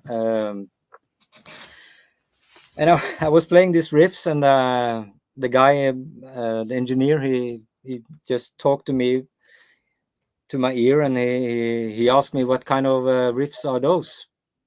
And ignorant as I was, I told him that this is this is Dream Police band from Halden. And he said, yeah, I know. I wrote those riffs. So it was actually Trond Holter, which is a guitar player. And What's the chances of that? You had no idea it was him. You had no idea it was him. Oh, no. Oh. I felt a bit embarrassed, and but soon after we were just laughing about it, and we had a great talk afterwards. And he told me that because I really wanted to try a guitar with more with a Floyd Rose system and the EMG pickups and stuff, because that was more metal. I found out that the Fender was really not metal, at least for what I was doing. So he told me that he had a custom built, which he has built, a Fender body with a ESP neck and Floyd Rose and to an EMG 81 and an 85, I think, in the neck, that he could switch with me if I wanted. And if I liked the guitar, I could keep it, and he could keep me. He could keep mine. If I don't like it, we just switch back. And I tried the guitar, and I just loved the guitar, and just gave him my guitar, and I kept his. So that was the guitar that I used from 92, 3 ish, and up until I started with Dold. Wow. Wow. What a crazy story, huh? Yeah. I mean, and I heard you mention that you're not a crazy fan about the Floyd, which, I've got a Floyd. Well, I've got a Floyd on my Dean there, and they're tricky. I mean, they're not always the most fun experience, to deal with. John, do you have any Floyds or? My first guitar was an Ibanez with a Floyd Rose, and I hated it. Yeah. Yeah. I actually I went to I just used because I wanted to do all the dive bombs and stuff, crazy shits. I think I used it on Nattens. You can hear all the stuff. But afterwards, I just went to a local guitar repair guy, and he blocked the whole system. Yeah. Just put in a wooden block and. But a lot of people end up doing with them. Yeah, they're tricky beasts, and I mean, unless you have a road crew that are always keeping things completely in, or you're a total gear nerd that just loves doing that kind of shit, which I don't. It can be a nightmare. I'm not too disturbed with mine so far, but I haven't also tried. It's came factory set up, so I know when I do my first string change, it's going to probably be a mega pain in the dick, and that's when I'm worried about it suddenly not sucking. You know what I mean? Yeah, John. Anything more on Nattens? I mean, obviously that album when it came out, I would assume the reaction that you had maybe from Kveldssanger to that one was even sort of like, now what are they doing? But maybe by then it was kind of expected that this band was not going to be easy to pigeonhole. This was the first record that, and also the only record that we released on Century Media, because we switched labels. Right. And I think they, I can believe that they might see that this was kind of they didn't expect that. No, but they didn't expect quite that kind of production, because we intentionally went afterwards and made these corrections to the in the mastering to make it more grim, as if you can say that. I thought it was a mastering mistake when I heard it. I thought, because I got the promo at first, and I was like, oh, it's a mastering mistake, and then I bought it, and then it sounded the same, and I'm like, oh, this is intentional. Funny story about Century Media. I actually was at the Century Media office in 2000, and I talked to Marco about Nattens Madrigal, and yeah, they didn't know what to think of it. And I think a lot of the marketing that went around that album about the the money and the cars and the suits and all that Oh stuff. yeah, the cocaine And the fact that it was recorded in a forest. I Yeah, think yeah, that yeah. that's how they had to cope with the fact that it was such a monster of an album to market. Even That's in that was something that really, because this was I really did not, when I'm finished with a record, and we didn't play live, so when we did You're done. Yeah, you're done, you don't listen move to it, on. you don't, yeah, you move on, and all of a sudden 10 years later you see Ulver posters hanging in movies and series and stuff. And yeah, the car and the cocaine and the suits and everything. And Do you still have the suit, and how much cocaine did you use? that's another show. That's another show. Yeah, that's the after show. The after show. The car was borrowed, and the suit was just ordinary suits. It was a J.C. Penney suit or a Sears suit or whatever you guys have for department suits. Yeah, I read that Torbjorn had to borrow a suit for that session. Probably, yes, Yeah. probably. And the funny thing is that we rented that car, or I think it was Chris's uncle or something that had this car, and they towed it up on to the location. Yeah, and we just needed some to get in the mood. We just cranked the stereo without starting the car. So when they came to pick up the car, it wouldn't start. They have to.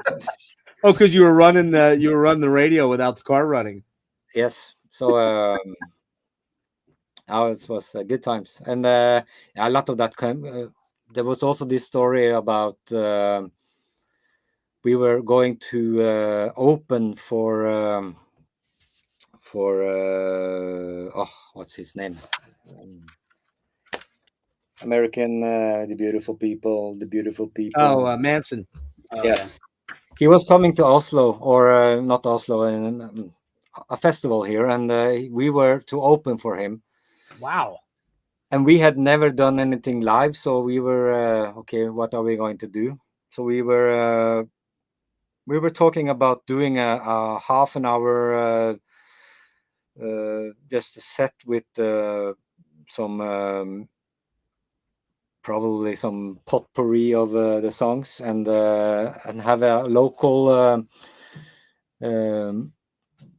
I don't know what it's called in English, but they call paint solution, and they do all these kind of crazy things with hanging with hooks and blowing. Oh yeah. Oh, right.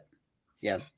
Just have this insane scene kind of thing before Manson was going to come on, but he never came, so we didn't get to do that. So yeah, I guess they'd be like extreme performers, like almost like kind of Cirque du Soleil or something, almost like over the edge.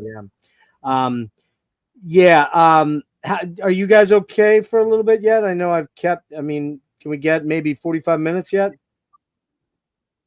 I'm fine. I do have a studio session today, but it can be whenever. Håvard, can we do about 45 minutes? About 2.5? I can. I have all night. It's night here. Okay. So All right. Okay. All right. Well, I Don't mean, if tell this guy that. hang on. Shut up, John. If anybody's got to take a piss, just let me know. Just do what you got to do. This is live, so I don't pull any punches. Yes, I know, John. I know Jason told you you're going to be on with me for 8 hours. It was only 4.5. It wasn't that bad. I mean, come on now. I'm going to get Jason on. We're going to talk about Mr. Bungle and Faith No More and stuff like that at some point. So, okay, so that album does what it does, and it kind of helps in a weird way, really raise, not in a weird way, but in a natural way, raise the profile of the band. And then we come to this monstrosity, the next project, which really is really where Ulver takes off into like interstellar weird space, right? And I will tell you, when I first got this album, which it wasn't much after it came out, I might have gotten it in like 2001 or 2002. So it's maybe 2-3 years after it came out.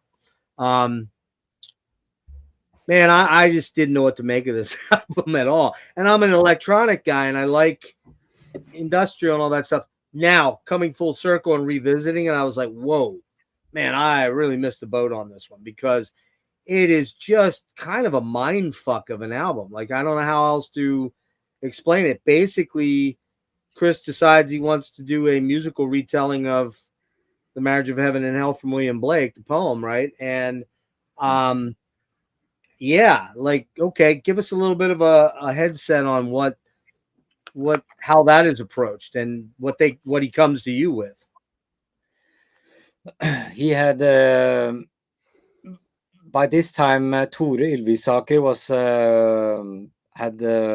he had a studio in the same space or area that the Endless studio was, and I think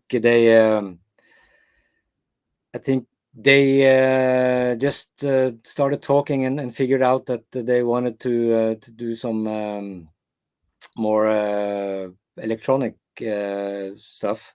So I don't really know the backstory of how it became and stuff, but I remember I was really happy to do that because I think that's that if it's not metal, it should be The Marriage of Heaven and Hell for me, because it's a perfect kind of mixture between heavy guitars and all those melodies which I got to play. And I remember I had bought up until then I've used this one and a Marshall. That was all my equipment and the guitar. And I had bought my first kind of effect pedal board, which I got to just explore and do and use for the recording of The Marriage of Heaven and Hell. What was that one? Do you remember? Like a multi-effect. Talk about a multi-effects pedal, like all kind of stuff in one. It was not the Boss. It was. I had a Zoom. My first one was a Zoom. It was not a Zoom. No, not Digicheck. Could it be a Roland? Maybe. No, not a Roland. Maybe a Roland. Roland may have made multi-effects pedals. Yeah, they probably did. I'm sure. Can't remember. It was not the best one, but at least back then it sounded decent. So we kind of used it, and I think that it was also quite a new experience, not dealing with a drummer and not dealing. You are in a. I came in and did my parts. Before that, it was always pre-recorded or pre-made songs, except for the Kveldssanger. But for the Bergtatt and Nattens, we had basically a good idea what we were going to record. But in The Marriage of Heaven and Hell, it was more because that was the first album that was done through a DAW digital. Digital, yeah. Mm-hmm. It was so it was a lot more. I think what you might be trying to say is it was a lot more experimental. You could really just sort of try something and throw shit at the wall and see what stuck, right? And Tore is a mastermind when it comes to building tracks and spaces, and he loves that making just layers on stuff and chopping up things and reverse it and building songs from all these things. And it was a great experience just to be a part of it and see the type of this is the direction the music industry or is going. Yeah. So was I would imagine. Do you recall using sampling on any of the earlier albums, or was this the first album that really, where it kind of really became a real huge thing? No sampling. We had this a little part in one of the songs on Bergtatt where is a girl is running, walking. Yeah. That was just that was just in the backyard and having sticks in a circle, Yeah, and just recording it. So walking around with a handheld mic, right? yeah. So And it's Sverd did the piano part on it. yeah. Yeah. Question, John. I know you love Marriage of Heaven and Hell. Do you Fucking have love some? that record. You have some questions that Me too. I don't. I mean, actually, my questions are actually more about the trilogy. But yeah, marriage. I mean, that. How was it recording that album? I mean, I know that there's like a mixture of real drums and fake drums, and it was also technically the original lineup that was involved with that album. That was kind of the last album with the trilogy lineup. But I know that that Chris had brought in some other people as well, like the guitarist of Arcturus. I think he's on that album, isn't he? Oh yeah. Oh yeah. What's his name? Knut Magne Valle. Yeah, Yeah. Knut. Yeah, right.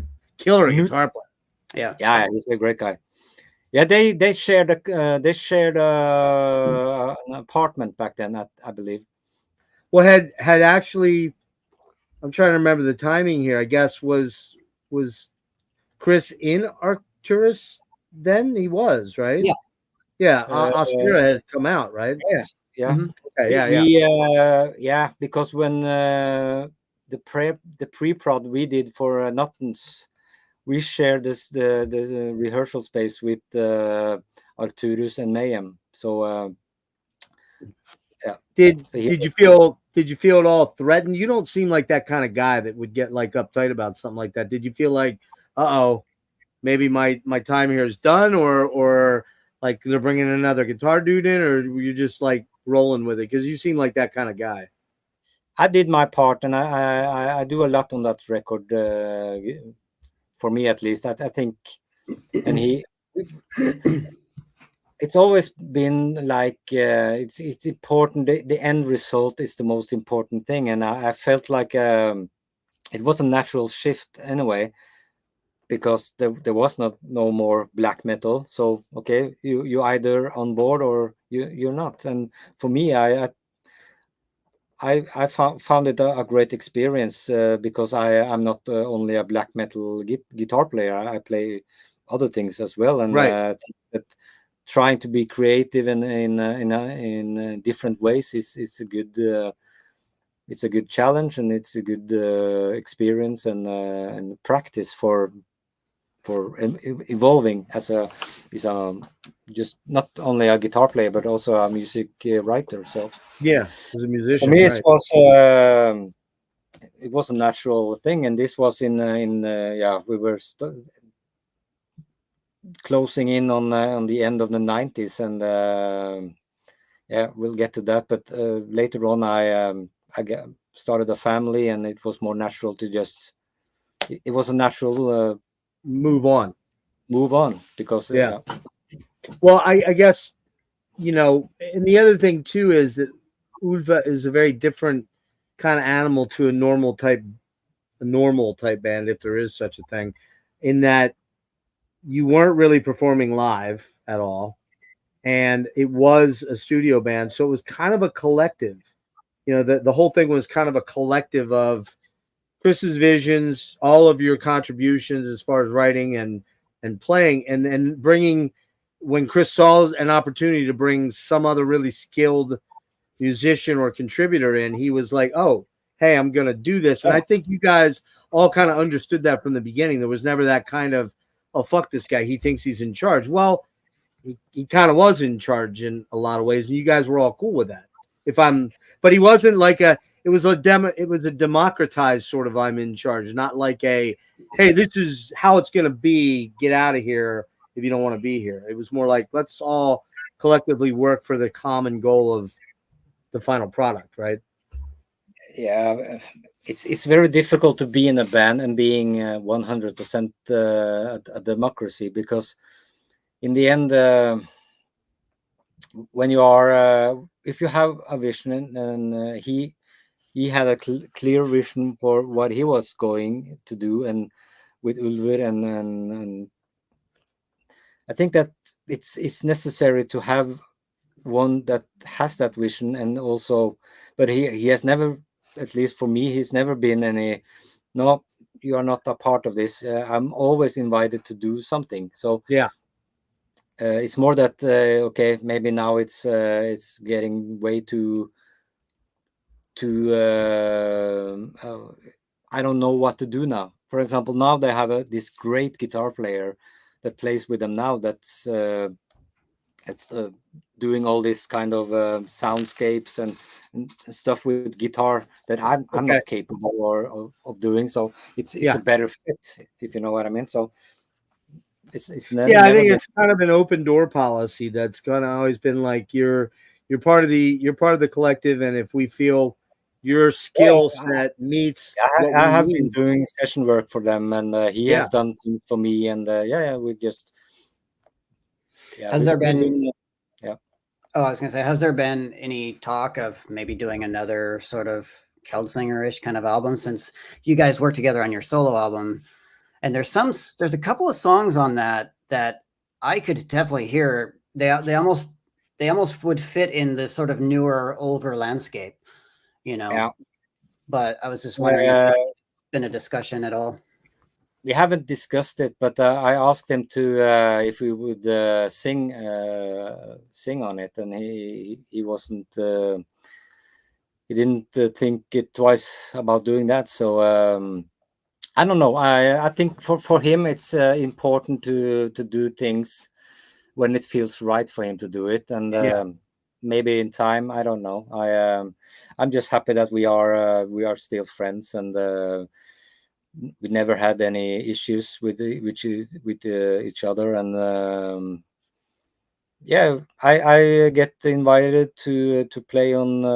I've done some session works for them lately, and so it's cool. I mean, sometimes, like you said, Håvard, most bands have to have that one or two guys that kind of drives the engine. It's rare that you have 4 or 5 guys in a band that all have the same drive. And some dudes are like alphas that are like, look, man, I'm booking this show. You're gonna, blah blah blah. They're the kind of engine that makes it work, and the other guys are like, oh yeah, I'll be there, that kind of thing. Or you have the John, this in your band. I know all of you guys contribute, but you were Mainly the three of us, yeah. right. But I mean, early on, you were the primary songwriter very early on, and then you've not allowed, that's the wrong word. You morphed into accepting the other contributions of the other guys. My relationship with Don is very similar, seemingly, to Håvard's relationship with Chris. Especially early on when you guys were working on, say, Kveldssanger. It reminds me of the way that Don and myself work. So yeah, I mean, you're right. Yeah, but I'm again, it's people laugh. Good example, Kiss. People laugh at Paul Stanley and Gene Simmons, but Paul Stanley's always been the main driving force creatively from a songwriting standpoint. I mean, all the major hits you hear, almost all, are mostly Paul Stanley songs. A few are Gene's. Gene's kind of the money guy, and Ace. I don't know if you've seen Ace play lately, man.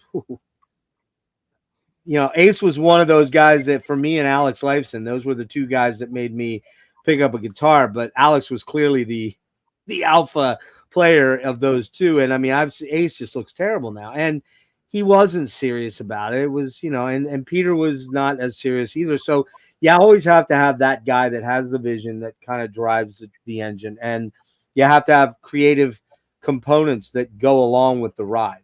Because if you don't, then that, what ultimately happens is you have some musical difference split up, and one guy talks shit about the other guy forever, and or they just never say nice things about each other, and that's how it happens. So it's kind of cool that the collective of Ulver has this really neat sort of chemistry and history that you're all just there to make the best final product that you can from a creative standpoint. So lastly, for the last album that you are technically part of the band as a full-time member, I guess, we get to Perdition City, which is my favorite album. It's the one that it was the first one I got when it came out. and it just grabbed me because it's so fucking insanely cinematic and cool. And John thinks it peters out at the end. I think it follows. First 5 songs are fantastic. Oh, just unmatched. And how much guitar is really on there, though? I mean, like, I'd have to go back and really sit back and listen. But do you remember doing sessions for that, or and did you feel at that point in time that, oh, you know, now is my time to go start a family and kind of do the day job thing? And I didn't plan on starting or anything, but it was even less. I remember playing on it. I can't remember what I played because I haven't listened to that album for many years. But I'm going to do that now. But it's really good. Just saying. Yeah, I remember. I remember there's a saxophone there, and well, so lots of sax, sexy sax all over the place. Yeah, bringing the sex back. Sax. John sent me a solo album, and he sent a card with it, said, "Mr. Perdition City, 7 out of 10 guy." I thought that was funny as hell. Sorry. So go ahead. Sorry, Håvard. No, but I remember playing on it. It was the same place it was the same kind of constellation also as the Madrigal, and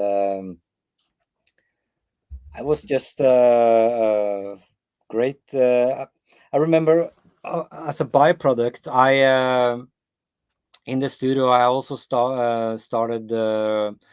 I laid some guitar on a hip hop band also that recorded there, because there was this kind of community in the studio that people came in and they needed some guitars, and I played some guitars, and I did a demo many years ago for some songs that never got released, and then I had one guy coming in playing drums, and Hellhammer did maybe some things because he was with.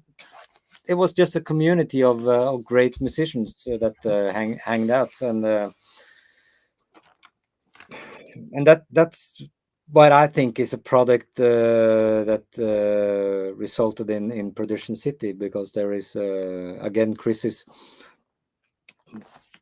probably met all these cool guys and bringing in the saxophone and I neglected to mention Metamorphosis, which was kind of the transitional EP from the marriage to the full-on cinematic embracing of technology to its fullest, in terms of, you know, you've got almost like Aphex Twin, like Square Pusher, like electronics going on, which is all, you know, a building genre right around that time anyways. You've got the Warp Records stuff. You can really hear it on that EP, that influence. I love that EP. Yeah, it's just such a John said it best. He stole my line right from me before I even got to say it the day we did the deep dive. He said Perdition City is the perfect night driving through the city album.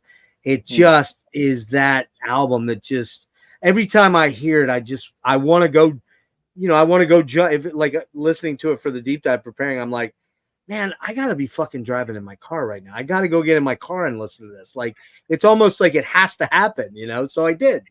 Funny story about that. Immediately after I did that deep dive, it was like around midnight here, and my girlfriend was feeling restless. And so I was just like, hey, do you want to go for a drive? And she was like, yes. So you threw that out, man, didn't you? I took Perdition City. We took the Audi. We went into downtown.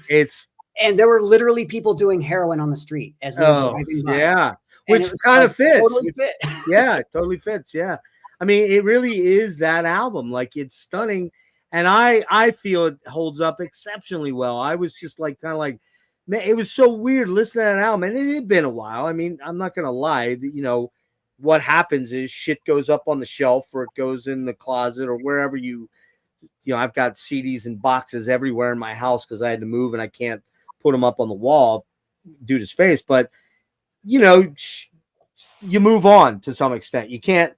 But that album, when I put it on, it immediately was like a punch in the face. Like, oh, this feels so good. It was like a good punch in the face. It was like, man, this just feels like a warm blanket. As soon as I started listening to it, I just love that album. So So that kind of production as well is really good on that. So and that is you know, do we really credit that mostly to Torre? I mean, he's just an amazing whiz, right, in the studio. yeah, yeah. Tore was my first entry into doing music on a computer, and it took me 10 years, 15 years before I started to do that myself after that. But he was really, at least for me, a pioneer when it comes to making chopping up bars and Yes. doing all those soundscapes that he did. So is he the same age as you guys primarily, or is he a little younger? He's older actually. So He's older. Yeah. Wow. See, He's, now that I would have thought would have been the other way around, because it's guys like I have this, and I have a quad cortex, and I've blown shit tons of money here to start recording my own stuff. And I'm just terrified of digital recording. I keep thinking I'm going to be way, way too stupid to do it.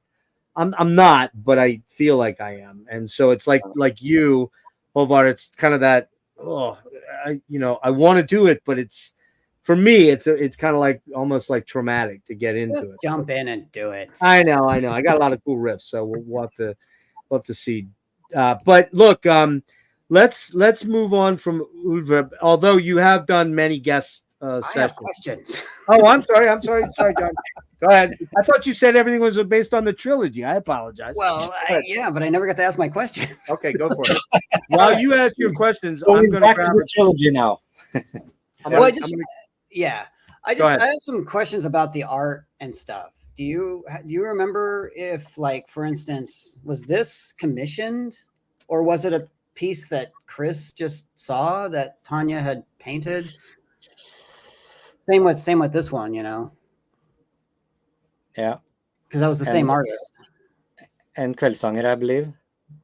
This was somebody else, but was this also one that was commissioned? I don't know. I would guess so, but that was really so far from my department. I was wondering at all. I was more than happy not to get involved in all the boring stuff. So I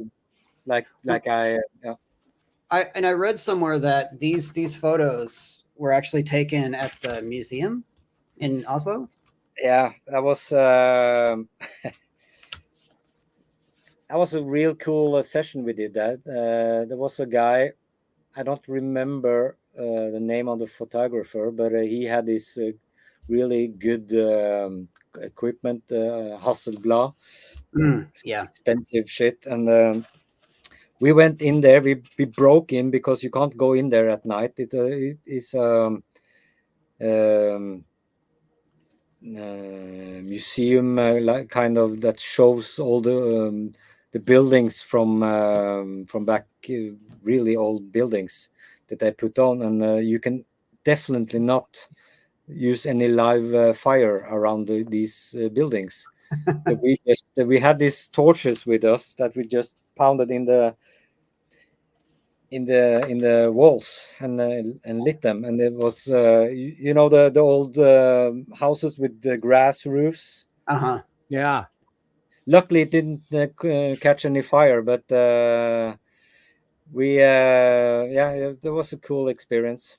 So there was no alarm in the museum or anything that went off, and no, everything is outdoor. It's outdoor. Oh, it's outdoors. Okay. It's you can go in there, and it's like you go 500 years back in time. Okay, that's cool. Wow. It's a national museum outdoors. Yeah. Do you know if does Chris own the original artwork, the paintings for Bergtot and Nattens or have you've seen the original? I mean, is it really big? No, I don't know. My memory. Sorry, man. Well, I have another another question that maybe you can help me with. We got to get that Garm guy on here. What's going on in this photo? That's Skull. Yeah. Yeah, I don't know. It was kind of theatrical. No, how do you say it? Theatrical. Yeah, theatrical. I mean, is this wood? Is this wood or is this paper? What is that? I don't know if you remember the session. I don't know what he's holding. Probably it's wood. I don't know. It's such a.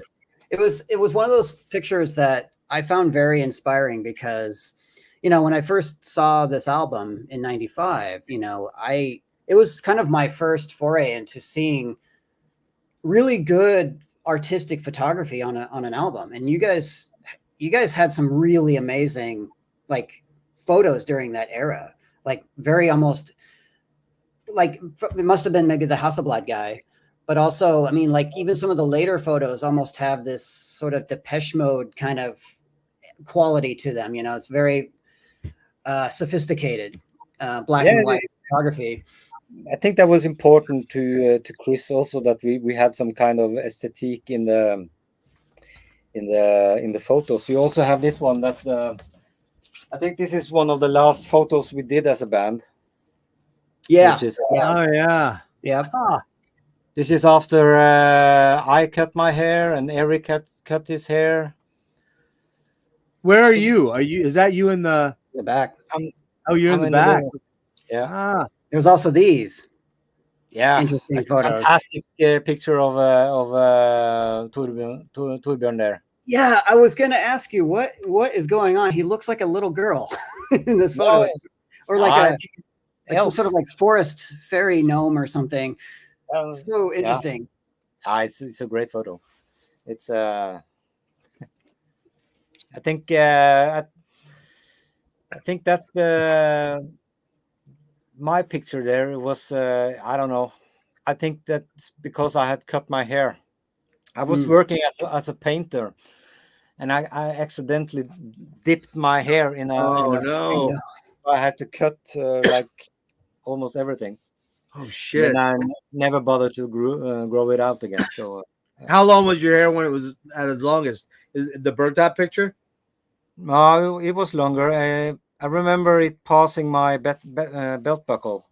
Wow! Holy hell!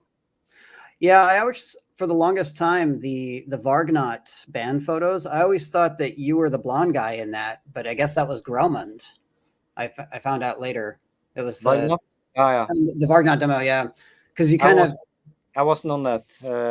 I wasn't. I didn't have any picture on that. Right. But for the longest time, because I get the Grellmund kind of looked like you a little bit in those photos. I thought that was you, but he had this crazy long hair, but that was mainly extensions. Yeah, extensions. Oh really? Oh really? Yeah. He went to the barber and he came back with this super long blonde hair. Håvard diamond out his buddy. Extensions. Well, listen. Go ahead. I still have questions. Okay, man. I'm sorry. Well, let me know when you're getting done. all my questions out all at once. Okay. Cool.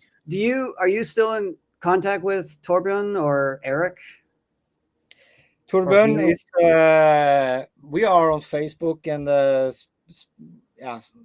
haven't actually seen him for since back in the day, but he lives in Oslo, and every now and then I think about just let's hang out. So probably one day soon I will reach out. Eric I haven't seen, or he's just disappeared. I don't know. I haven't seen him since Nattens days. So wasn't there a guitar player that passed away? That was Grellmund. Okay. That was he was a bass player. Okay. Yeah. Was it? And I've heard it's sort of mysterious. Is that something that we shouldn't ask about, or? Well, it's not mysterious. Don't want to not? talk about it. So yeah. No. Okay. All right. I don't know the history there, so I'm sorry if we can talk about it. It was it's a long time ago. So Yeah. What was Eric like as a person? Because his interviews were always very, very, very articulate, very intelligent, but very kind of smug. And I was just wondering if he was maybe playing a character, or if he was just how he was as a person. It was basically how it was. He was very detail oriented. He spent a lot of time on.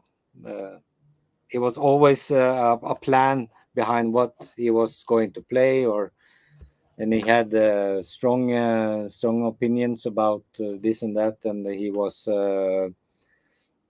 He's highly intelligent, and was this the drummer on Vargnat? No. No. That was Kalle. Yeah, man, that guy, great drummer, man. Like, just very jazzy, very experimental. I mean, yes, the timing isn't perfect on it, but it's still a very unique player. I mean, the funny thing about Kalle is the first time because he grew up just a few miles from me, and before we started in high school together, he was in a rock kind of band, but then he was playing bass, and he was really good at playing bass, and he was like 15 years old. And then he started playing drums, and he became insanely good. And then he had an unfortunate accident that so it led to him not being able to play drums anymore. Then he started to play guitar, and he just made all these crazy cool riffs for Vebun's Ende, Virus, Aura Noir. So he has really done. He can do it all. He's great guy and a great instrumentalist. He's still a friend of yours, right? Yeah. Because you guys were pretty close, right? Yeah. Do you have anything to say about the Dold documentary that Chris was in back in the early 90s? I think it was 93. Yeah. I can't remember that this was back in when things were weird, more serious. Yeah, really serious. Oh yeah. Most of us have grown up, and I'm wondering how Isan looks back on that now. If he really looks on it, because he was just, I mean, he's a very bright, super intellectual dude, incredibly talented, but he comes off as kind of poncy in that, like just so overly serious. I liked his decorating. What? I liked how his place was decorated in that documentary. Yeah. Medieval vampiric, right? Yeah. It was kind of the how it was. It was going into Helvete. It was dark. It was candles. It was kind of mysterious. Yeah, you said that's the one you sent to me, right, John? Which I had not seen before. Yeah. Well, did you ever find one that had the translations?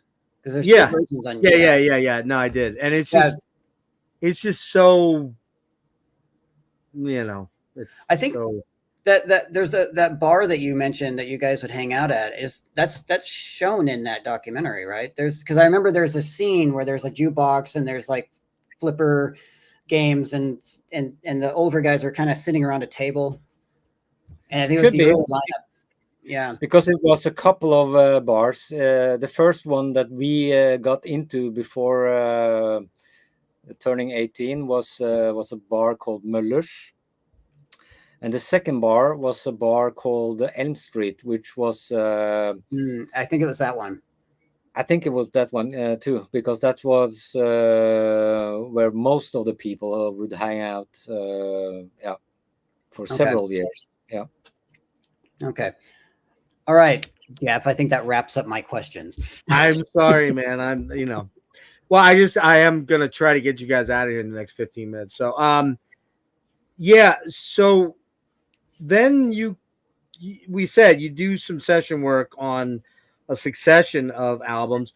You also then you kind of disappeared, not disappeared, but just kind of removed yourself maybe from the public's consciousness as far as your musical career. And do you For want me, to speak? Go ahead. yeah, for me, I was kind of finished uh, with black metal in a way, because there was no more black metal with Ulver, and I just started a family, and I started to work more regularly and needed money, so it was a natural departure, actually. And I would come back and do we did this Kiss cover song, I remember, for a Kiss compilation in Norway, and it was great just to come back and hang out and play a Kiss song. Mhm. And then I just went and did that, and went about doing my ordinary stuff, and I was still playing, and didn't write too much metal music anymore, but I was playing, and did some, maybe some friends needed some guitar on their on a track or a demo, and I would do that. And so I basically went away from that scene for almost 14, 15 years. Mm-hmm. Were you Before during that period of time though? Were you keeping up a regular regime of playing, like I played, practicing? I was practicing. I was always, I'm Noodling? always noodling, and Yeah. I'm not super practicing. I'm more like I'm always done. When I sit in the couch and watching TV, and Yeah, you're just monkeying around. doing Yep, yep. scale. That's what I Yeah. do. Yep. Mhm. So But then you kind of come back in 15, yeah, 16.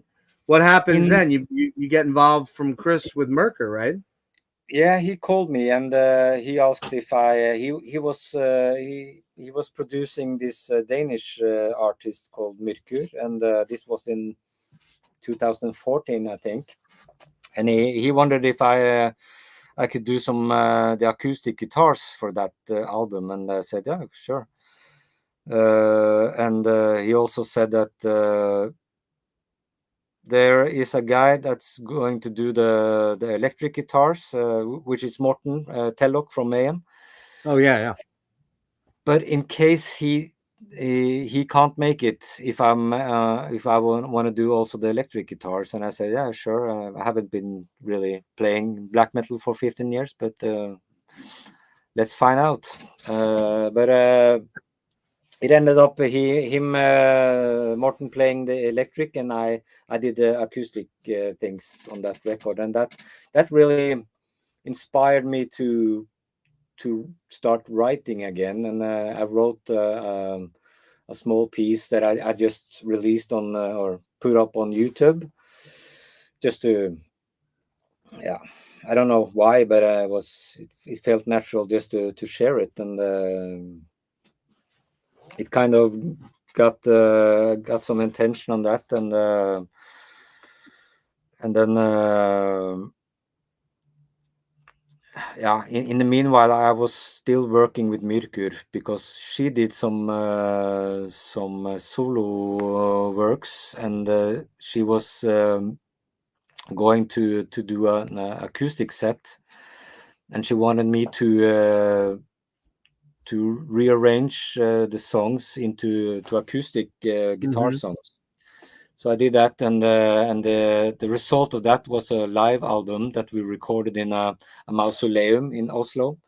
It was a really cool experience. It was it's kind of this. It's not the biggest mausoleum, but it's we did a double concert. I think it was 40 times 2 attendance. And we recorded it. It was a 19 seconds natural reverb in the Oh room, wow. so everything was just one note just lingers for 19 seconds. It was beautiful just to be able to record in there. And then we did a couple of shows around, and I kept writing more acoustic songs. And in between all this, I get a mail from Prophecy Records, and they asked me if I had any more songs like the first song that I released, and I said that maybe a couple, but I haven't really thought too much about it. And they say that if you want to make a record, we will be happy to release it. And then I started to get that feeling again that okay, maybe I should do a full album then. And I started to write, and I talked to Chris about it, and I wanted to have for him to have a part in it, just to have that kind of old partnership and that old feeling again of working together in something that we both could relate to in a way. So I did all the writing, but he would help me with getting in contact with additional instrumental players. Like I got Tore to do some stuff, and Anders Møller, who is a part of Ulver. He did the mixing, and I had some great guys from Canada doing the strings, and it was just a collaboration of really cool people. I even have a harmonica, or harmonica, is it? Accordion. Accordion, yes. I Accordion.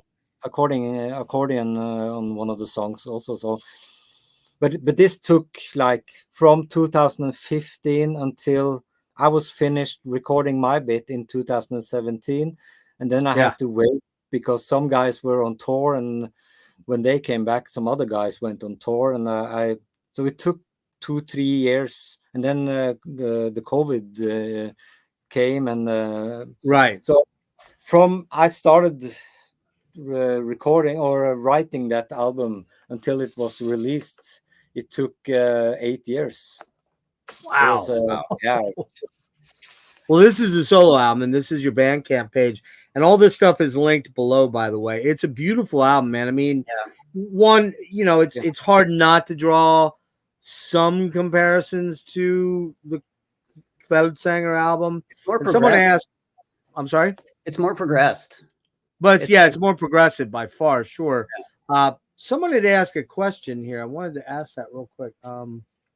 About the string version of Nattens, that? Well, yeah, there was that. Did you see that one? What? Yeah, I saw it. I don't know where it went.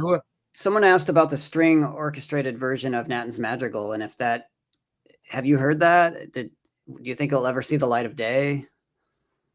Have I heard it? No, I don't think I have heard it. It was like a string quartet version of Nattens Madrigal song. I've not heard that, no. It's sort of, I'm wondering if it's in the legend of Ulver. Oh, that maybe it doesn't really exist? Like, have you heard it? I haven't heard it, but I've heard that it was recorded and bits and pieces were used on later things. It kind of got scrapped. Okay. That sounds like a Garm question. I think on the hard drives in the Ulver camp there is a lot of different stuff. Got to be millions of dollars. To me, that would be great. Yeah, just send one of those hard drives our way. We'll sort out all your old junk. So we'll take care of that. So the question though was on the solo album. Tyler says, I assume the song Kveldssanger 2 is a sequel to Kveldssanger. So if so, how did it feel to revisit a song you wrote over 25 years ago? Actually, the name of that wasn't Kveldssanger 2 until the album was going to press, because I haven't any titles before but that was natural to call it that because that's one of the songs that I feel could easily have been on the Kveldssanger album. See, I bet when you first did it, it was the title of it was Håvard 16, probably. Maybe something like that. Yes. No, but there was. I saw that when the album came out, that they really the label really pushed it like a sequel or to Kveldssanger. But from my side, it was never a Kveldssanger Part 2 because then I would have done it differently, I think. But for me, it was important just to. I always start with something, and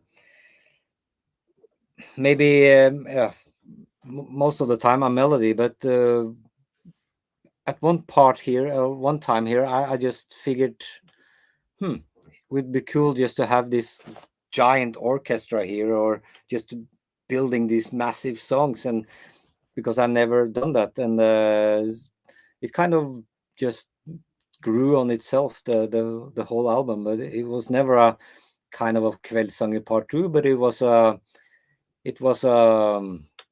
revisit of the spirit which I had when we did the Kveldssanger. So and I'm going to put out at least 2 more albums with Håvard, and I don't know, maybe the next one will be different. How far along are you on that?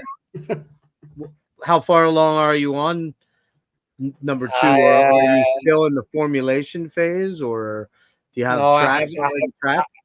I have some bits and stuff at my computer, but right now I'm very occupied with writing a new Dold material. So we're gonna get into that in a sec. Yeah, I need to get that out of my system first, and then I will go into the transition back into Havard. Yeah. I think you just answered a question I had. So you have a sort of compartmental way of writing then, in a lot of ways, where you got to be in a certain headspace for this type of material and for that type of thing. Yeah. I mean, John, are you like that, or do you feel like it's an all-encompassing sort of thing with your compositions? Well, it depends on the project. You know, if I mean, this could be a whole different discussion. With my solo stuff, a lot of it's very much kind of just jamming with myself. Like, you know, I'll make a riff and then I'll just jam stream of consciousness jamming. Yeah. Mm-hmm. But like sometimes, you know, like with Agalloch, it's been where we'll just all sit down and we'll all compose, or I'll write something and then Don will write something on top of it. So it really depends on the project. Yeah. Mm-hmm. Just to go back to the solo album, it's a beautiful, beautiful album. I have one on order. I didn't get it in time. I didn't have the funds until this week. So I definitely have that coming. It's one of those kind of pieces of work that for me, I find that's what I grabbed, the album, the double LP. It's just such a, oh man, you know, for a guy like me who's pretty high energy, high amp, one would say maybe ADHD just a little bit. I am. It's kind of a calming. The music is just very soothing to my inner sort of turbulence, if that's a way to put it. And so it's just a beautiful thing. I mean, I, like you, and I think John, maybe I don't want to speak for you, but I tend to, when I write, I almost always write on an acoustic guitar. It just is the way that I not you. Okay. I just tend to really connect with melodies that I create acoustically, and then I figure out ways to transition them to electric or to a keyboard or something, you know. I actually, I'd like to take that back. I have written on acoustic guitar just for the clarity of the notes. Like if you want to show a riff to someone else, it's almost better to do it on an acoustic guitar because you can hear all of the actual notes that are being played. Because Right. I don't write music. Don does, but I don't. So, Right. but for inspiration, I play guitar like a keyboard. You know, I've got like 2 pedal boards and lots of effects, and I just like to dive in, you know, and experiment. Create sounds, and Yeah. yeah. But when it comes to riffs, yeah, it is often either a clean tone or acoustic. Yeah. Do you read? You said that back when you were in school, you learned to sight read, right? Or was that just read notation? Could you actually sit down and do like a classical piece where you're sight reading? Yeah. Wow. Because I had that from when I started with my trumpet. I Yeah. I could read the notes, and I could just play what I saw, and it's a different thing with guitars, because then it's all over the place where you're Right. going to put your Yeah, fingers. I can't read music. I can, if I step back and look at a staff, I can understand where the notes are, but I don't really know how to translate that onto a guitar neck. So much. I'm really out of practice now, so I should start to learn it again. But I did some. I mentioned the 2 guys that did the strings for me on my solo album. They are from a band called Musk Ox, and Oh yeah.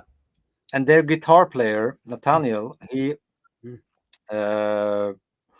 and I, we kind of met in Oslo. He was in Oslo here, and he told me about Guitar Pro 8. Is it called that? That's what I have. Yeah. So I really started to dig into that, to try to make some tablature for wherever my songs, Transcribing. Yeah. just to have it. Awesome. So that was quite interesting to use, because it's I remember reading tabs when I was younger, when we would go to the store and buy tab books and then sit down and try to listen and figure out things. But when you write them, you sort of have to know about some of the theory about pauses and lengths of the notes and stuff. So Right.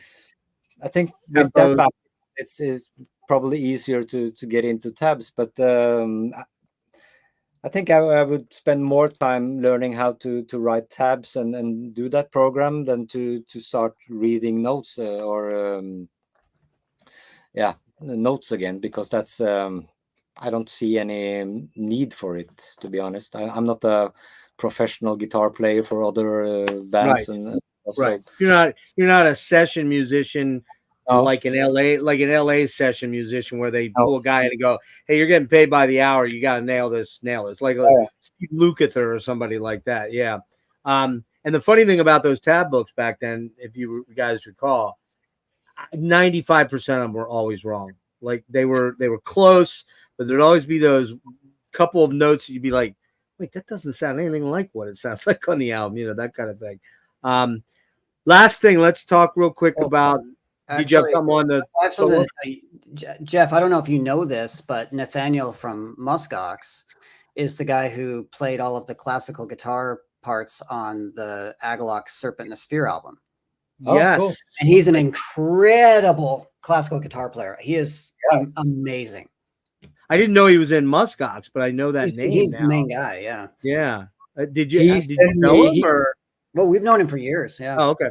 Go ahead. Sorry, Håvard. He did one of the Kveldssanger songs, and my kind of style of playing is I layer things. I play something and I layer a melody. And you play something over top, right? Mm-hmm. He just rewrote it into one guitar. So he sent me the tabs, and I am sitting and learning my own song with the melody and the rhythm.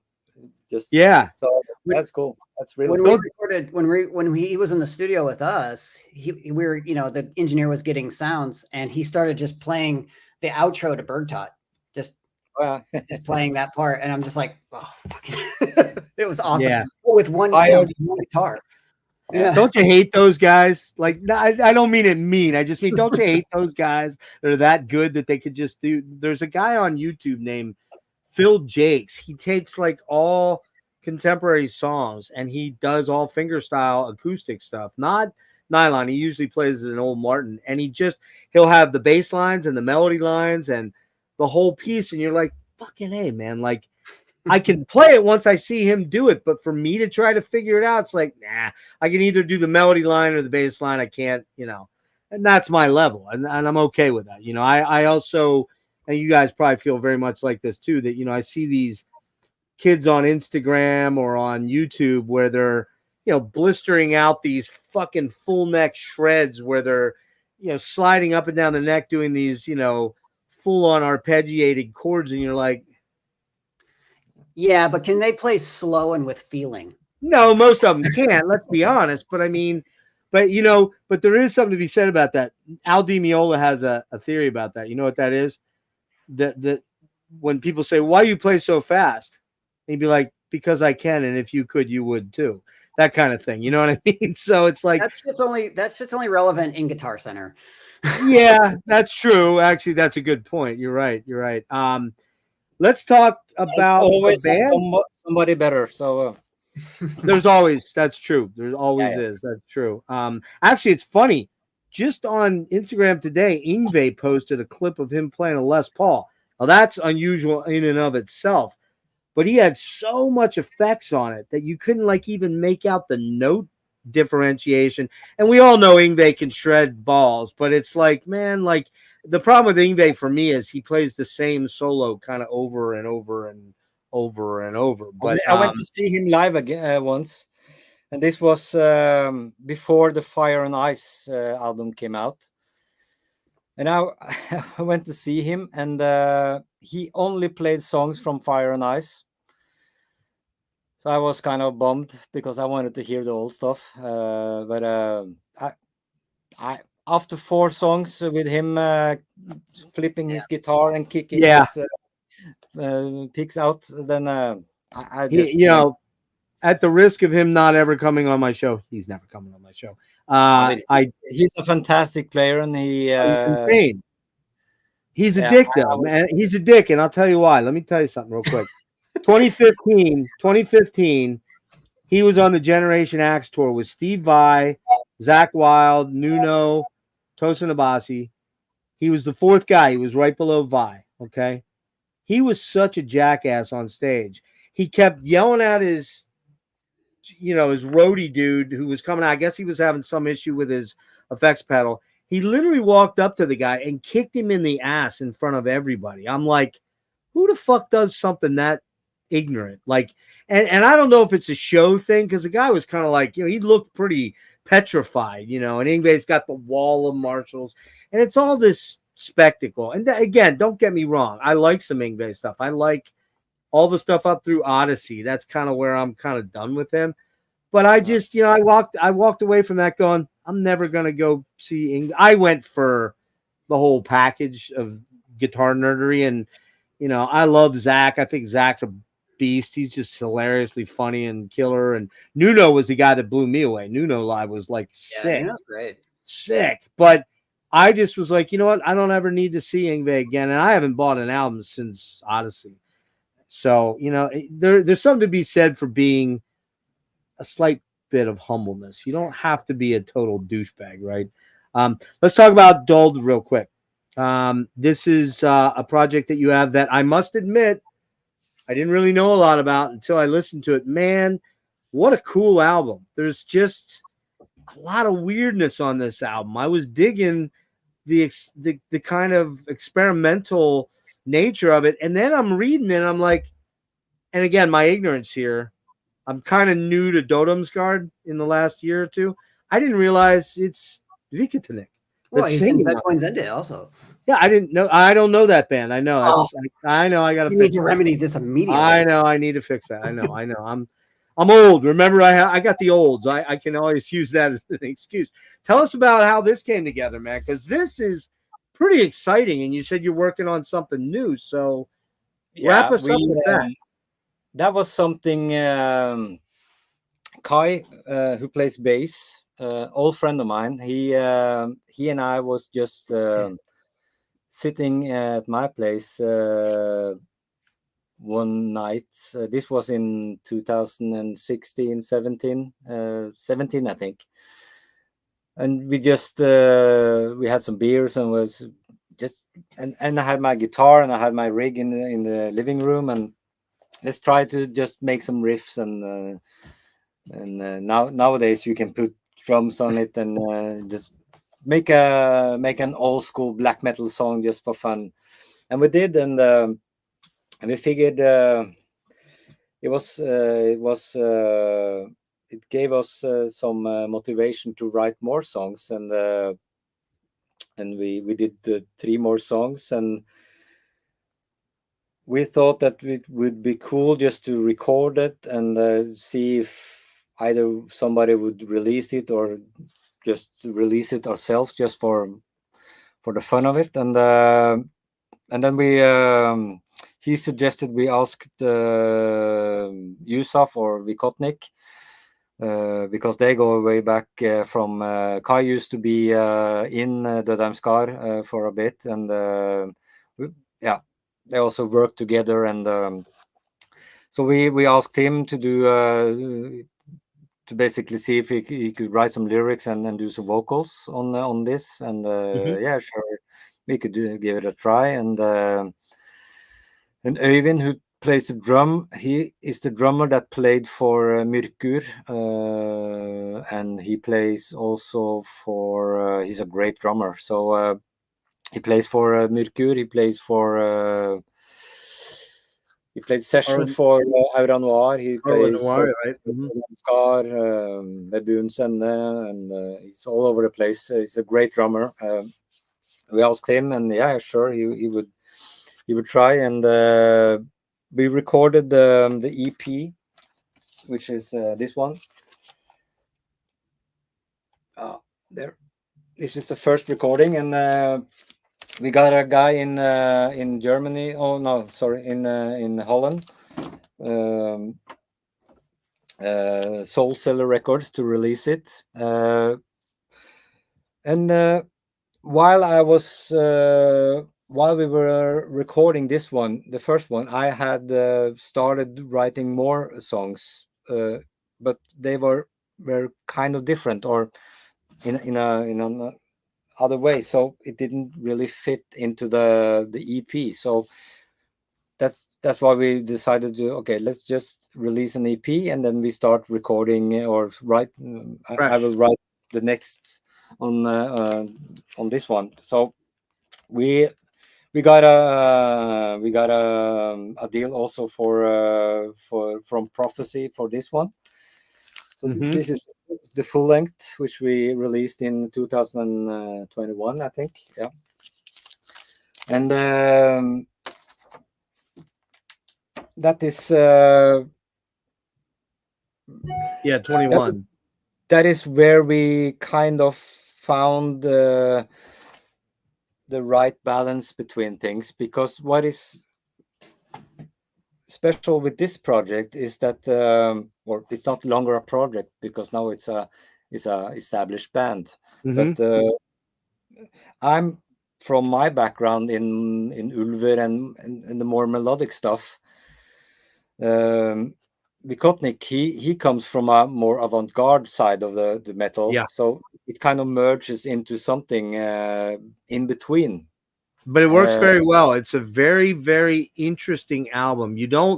I found myself really kind of, I was doing some other stuff and I was listening to it and I kept going, oh, wow, that's really cool. Now, Vikotnik has a very unique voice. It's very distinct and theatrical and kind of, and I will say that Black Medium Current was like number 10 on my end of the year list. It kind of blew my mind, actually. I was like, whoa, this thing is fucking insane. But because it's kind of like a psychedelic Pink Floyd black metal album, it's just very bizarre. And I hear a little bit of that element. I hear a little, not necessarily like leanings of Dødheimskar, but you can't separate your musical personality. So I'm sure he's bringing a little bit of his influence into it, particularly vocally, right? And the way he sings. Of course. Yeah. And it's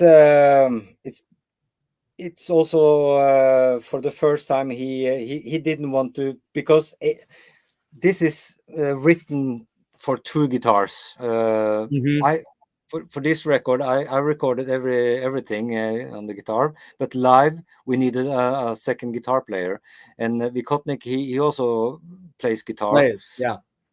But he didn't want to play guitar. He was just going to focus on being a singer, and so that's fine. So we have now a second guitar player. Who's that? Morten. He's called Morten Håvard. We don't do any special names anymore, but he is a full member now, and he has brought. He's a really good technician when it comes to because I'm a simple guy. I always use one guitar and one amp, and that's it, and just crank it and up. one pedal, apparently, And one pedal. Yeah. The same for this album. Or both of the album. I've just used one amp and one guitar, and yeah. But he figured because we are doing this live, and instead of us going around dragging amps with us, he built this kind of in-air kind of system that we up until now we just have each an X FM3 pedal, the small, and we have I have maybe 4 patches on it for different settings, and I have some panned stereo effect. No, when you do doubles, harmonics. Harmony stuff, yeah, and Pitch shifting. Yeah. And then he figured that this is too much. So what he did was he found out that through the quad cortex, yeah. So he bought a quad cortex, and he figured that we could. This thing's insane. We run 2 guitars and a bass through one of those, and via MIDI we are shifting patches. Yep. So I'm going on stage, and everything is just in air and wireless and stuff. And if I have a solo in that particular part of the song, it dials it up, and then clean. And so from going from big cabinets and stuff on tours, then we just bring a small box with everything in it and plug and play. So that's yeah. How many live shows have you guys done with that band? Not too many. We want to do much more, but it's hard to get the jobs when you are. We are not that established, so but we have done maybe 10-15 shows. You played good. Go ahead. Too, yeah, right? Yeah. I was fantastic. Have you been there? Yeah, we played it last year. Yeah, I was going to ask if you guys were on the same one. Like, clearly they weren't. No, You're we were in 21. because you just played it in September, right, John? Yeah, in 23, and I think you. Yeah, we were in 22. Yeah, fantastic. Yeah. Did you play it? Same we place? Played at the cave? Yeah, in the cave. Yeah, in Balva. That's cool. Yeah, big cave. We played at noon, and we thought that okay, maybe 20 people shows up so early, but it was packed. It was dark. It was fantastic sound in there. The acoustics, it works really good. So it's clammy in there. Clammy, yes. Very professional. Very professional with backstage, and everything was just you know, Germans. It was just Yeah, right, exactly. John, are you on Prophecy now for the reissues? No, Who we're on they're we're on Eisenwald. they're Eisenwald. That's what I Yeah. thought. Yeah, but I was I mean, wondering how I don't mean to sound offended. I was just no, like, no, but I wondered how you got linked in with Prophecy to do the fest. It was just okay. So Don and Jason's other band that they were in, Karada, they were on Prophecy. Oh, and Prophecy Productions always wanted Agalloch. And what the funny thing was, is I sent them a demo in '97 and they rejected it. And I never let them live that down. I still have the rejection letter framed with the poster from Prophecy Fest. By the way, my buddy Marty, who I believe you know, John, I believe you know Marty. He just wanted to let us know that for the Generation Axe tour, they asked him to play on that, and he turned them down because he didn't want to make those guys look like chumps. Right on, Marty. I believe that. Not really, but that's a joke between Marty and I. Yeah. So what's the plan then for Dold Vord? I'm gonna say it's stupid. How do I say it? Dold Vord Ens Navn? Dold Vord Ens Navn? You can just say this. DDEN. Okay, Diven. Yeah. Or oven. Oven, right? Well, what's in the oven cooking for DDEN? How far away are we? Realistically, it could be 6 months, could be 2 years. Yeah. There you go. I just answered it for you. Basically, no. Well, I write. I need to find the correct. I need to be in the mood. If you know what I mean. So sometimes I'm really not, and but lately I have been writing quite a few songs. So I would say I'm about 60-70% away from turning my part over to the next part. So are all you guys fairly close to one another, or are you all spread out in Norway? We are not spread out in Norway, but we are probably 50. The guy that lives the longest away, he's more or less 45-50 minutes away by car. Okay, so it's not exceptionally out there, not hours away. Yeah. No. And everybody's fairly well versed on, digital recording now, that they can do their own sort of thing if they need to. Yeah, basically I do my recordings here, and Vikotnik does his recording at home.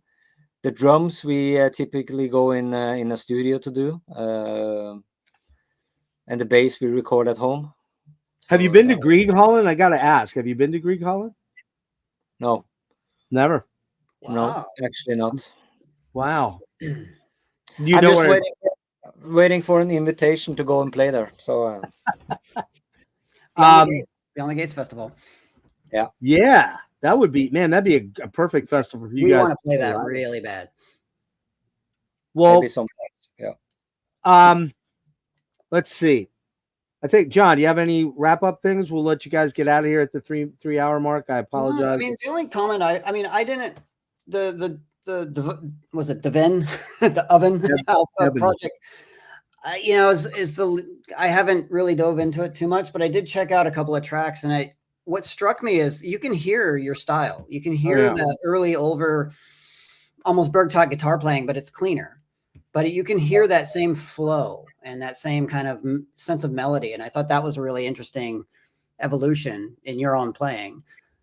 I think that's basically because I never, I kind of just jumped in where I stopped when I stopped playing black metal, and then I just what I'm going to do, what do I know? Okay, I know these kind of, but it's really good. Yeah, thank you. Well, I think too, on the tracks, what I really felt stood out, and I'm not imitating Thomas, your interview with Thomas. He mentioned the fact that there's a lot of variety in these songs, and there is. It's a very, dare I say, it's very progressive in a lot of ways. It's got a real sort of progressive rock element to the black metal element. In other words, It doesn't just strictly go, it's not full on blast beats all the way through. There's a lot of ebb and flow, kind of, there's cool orchestrations on it in a couple of tracks. There's some long tracks and then some shorter ones that are a little bit more hard hitting. And I was very surprised because I'm exceptionally picky about the black metal I listen to. I find that about 80% of it, I'm just not that into that much. I'm more of a death metal guy, but the black metal that I do really enjoy, it's stuff like Dold Vord. It's stuff like this. It's, you know, Post-Ulver. It's just, you know, or Enslaved. I love Enslaved because they're always kind of morphing into something different and adding progressive elements. And, you know, Ivar is very, you know, just an incredible songwriter. I mean, some could say, they're cookie cutter last several albums. I don't agree with that. Although I do think that, like, I think the new one, man, I was blown away by it when I finally got to it, but I was almost scared to listen to it because I'm like, man, one of these days Enslaved is just going to really let me down. They're just gonna. They haven't done it yet. So, but this is a cool one. I'm going to get this one on order here for sure. And looking forward to new stuff and new solo material from you when you get there. I get it though. It's a headspace thing a lot of the time, right? I would just like to say, because when I start to write music, like for this, I never think about how the album is going to be. I don't have a initial thought about, okay, I'm going to make this song or this song. It just kind of evolves out of some ideas I have. Yeah. But what I like to, and what I have learned from my time doing music is if you have some kind of dynamics to the songwriting, even inside a song or inside an album or inside a live show, you get this ups and downs, and you get that's why I also love using my acoustic guitar in more heavy production. And we also, what we decided about the production here, at least, was that we wanted to have it kind of warm, kind of analog. Kind of that analog 80s sound. And we also especially told the master engineer to keep, don't push it too much, just keep it so that we preserve some of the dynamics in the record. And I'm really happy that the way it turned out, it's not an ear bleeder as much of the other stuff is nowadays. So it's an album I think you can listen to several times after each other and not get air fatigue or anything. Yeah. Yeah, no, I think you nailed it. Dynamics. This album has a lot of dynamics to it. It's not just one. I think my biggest criticism of Nattens is, as savage and unique as it is, it's kind of one sort of thing. And that's why that was intentional, right? Don't you and there is a lot of recordings today that they want to sound like that, and that's fair. So because but my kind of writing and my style is at least also for the next record is going to be, I'm not going to spoil too much, but it's also going to be dynamic, of course. And using live, we also used live instruments in the string. Not sampled stuff. Yeah. No. We wanted to keep everything as organic as possible. So yeah. Do you listen to much? John and I are both huge mega geeky, nerdy Rush fanatics, and Rush is my favorite. Anybody watches my matter of time. It was only a matter of time till I had to bring it up. I bring it up every stream. I have to mention Rush, and you know, that band, even that band has done some kind of has had some moments. So it does happen. But Are you much of a prog rock fan, or do you get into much progressive music when you do listen to music at all? Sometimes it depends. Sometimes I find it maybe too busy for me. But other noodly? times Well- I was a Dream Theater guy at one point. I listened to. I was heavily. I had a record on heavy rotation in the 90s called Agalloch. It's a Swedish prog rock band. We love that. We in the Ulver camp. I have still the original record that I bought. Wait, who's the band? Agalloch. Oh, Anglagard, yeah. Hubris Yeah. or Hybris or Hubris? Hybris, yeah. Hybris, yeah. Yeah. Yeah, Fantastic. very, very cool band. Well, Very I cool. mean, band, yeah. Norway is home to one of the greatest progressive rock bands ever. Anecdoten? No, Oh. Thule. Thule. Yeah. Oh, yeah. Okay. Yeah, yeah. Well, I mean, do you guys know Anecdoten? Of course. Anecdoten are fucking amazing too. I mean, King Crimson Worship, of course, but yeah. Anglagard. What was the other one? Landberg. Landberg was a big I one. mean, these back are then. Swedish bands, but yeah. Yeah. Well, that's true. That is Swedish. That's right. Scandinavian. As long as it doesn't get too noodly. then it's okay. If it has some kind of melodies and stuff. So And that's what I love about Thule is that they're all about atmosphere. You know, they weren't too technical, but man, what a great like cold, icy Nordic vibe. I just got this. Just got the box, the whatever it is, got 8 million things in it, vinyl and everything. Hadn't listened to this in forever. It's not my favorite Yes album, but I threw this on last night. I was like, God damn, man. It was like getting a warm hug. It was like, man, I forgot how great this album is, you know. And one of my three, I said Ace and Alex. My other guy was Steve Howe. That was the other guy that made me want to pick up guitar and the acoustic. You know, he's an incredible acoustic guitar player. So, John, you got any final wrap ups you want to hit Håvard with? I don't think so. I mean,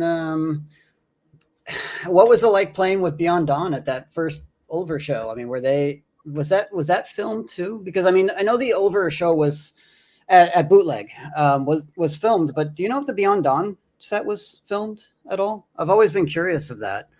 everyone was filmed and broadcasted. So it depends on if somebody has claimed the tapes or the recording. Yeah. And also, do you guys have any photos from the studio sessions in the early days, like from Bergtod or from We have or video or any of that stuff? so few photos. Every now and then when they are going to release a Ulver box set or something, Chris is always calling me. Have you found anything? No, I don't have anything. So if there are some pictures, there are either they are not suitable to use in anything, or they have been in some of the books that has been released. So there was this was the day before the cell phone era. So Yeah. I wish really now, because now I'm an avid photographer. I love to take photos. All the photos. Did you take a photo on the? Yeah. Did you take a photo on your album, your solo album? Where is it? Maybe you don't want people to know. It's such a beautiful. Yeah, it's in the front is in Hemsedal. It's very Twin Peaks. It's very Twins Peaky, right? It's just so cool. I did I don't have it here now, but they did what's great about Prophecy, they always have these cool The books. boxes and books and everything. So I did a double CD book with a lot of pictures that I have taken myself. So I love to take photos, especially with wildlife and outside. So I wish I back then had a camera just to, yeah. But yeah, I rely on You were too busy doing cocaine and driving around in Corvettes and. Luckily, I still have Chris to ask if there is something I have forgotten. So yeah. Well, listen, Håvard, man, it's been a real joy to talk to you, man. I don't know about you, John. What a thrill! What a thrill! And we both very big supporters and big fans, and I hope we see more stuff coming. Sorry, more cool stuff coming from you, because you're a unique player that both of us as musicians really respect. That kind of your kind of dedication to melody, your dedication to writing pure stuff that comes from here, as opposed to I gotta pump the next whatever album out, or so that I can keep the financial train going. You're in this like Chris, like all great artists, for like John, like for the good reasons, right? And it's why people like yourself, like John, are rewarded with maybe not the giant, hugianic worldwide fan base that is massive, but you have very dedicated fan bases that's better. Really, yeah, exactly. I mean, it's a cool thing, and I'm so glad that you reached out. And if I was highly over aggressive, well, that's me. John will tell you that. That's just who I am. I get where I get, and I get things done because I don't take no for an answer usually. So just like Garm, know that I'm coming for him now. I'm just kidding. But yeah, it's been super cool having you on here. I hope we stay in contact. And John, what do you have coming up? You have something pretty big to announce. Well, you announced it, but now when is it the Regency show? Oh, the Agalloch show. That's in a few weeks. I'm doing a double duty on that one. So yeah, that's right. I'm actually today. I'm finishing all the guitars on my solo album, so that's what I'm going to do. All right. So yeah, you're like, will you shut the fuck up, Jeff, and let me get out of here and go do my session? Yeah, is that it though? I mean, that's all right for now, right? We have some stuff coming. We have some stuff to talk about at the end, towards the end of the year, but I can't mention it right now. You can't talk about it. Okay. And it's not anything new recording, so don't even ask. No, I'm not asking that. I just feel personally blown off by you that you didn't come headline Philly's Decibel Fest. Oh, it's okay. It's all right. I get it. We might play Chicago. Dude, that's fucking 11-hour drive for me, man. Take a plane. It's longer for me. Yeah. Yeah, it's longer for you, for sure. I mean, we really want to play Beyond the Gates, that festival in Norway. So. Well, that's the premier one in Norway, right? Well, I've played Inferno a couple of times, but Beyond the Gates is at Grieghallen. Have they announced the lineup yet? I don't know. But we're not on it. But. I think so. Usually it's the big headliners. So I think Dödamskar is playing there this year. Oh, are they? Ooh, wow. Yeah, I know. I know Austin from Panopticon goes over. He goes over to it every year. I mean, that's with my health issues, that's probably not going to happen. I would love to be able to get over there one day, but I just don't see it occurring. But yeah, I guess so. Again, links are in the. I think John, I've got your links in there too. I'm pretty sure I do. Why? Well, because you were guest host. About me. I know it was about him more, but I think I did put you. Well, maybe I didn't. I don't know. Before we wrap up, I would like to ask John, because I've heard about Agalloch, but to be honest, I've never got to dive into your catalog. So where should I start?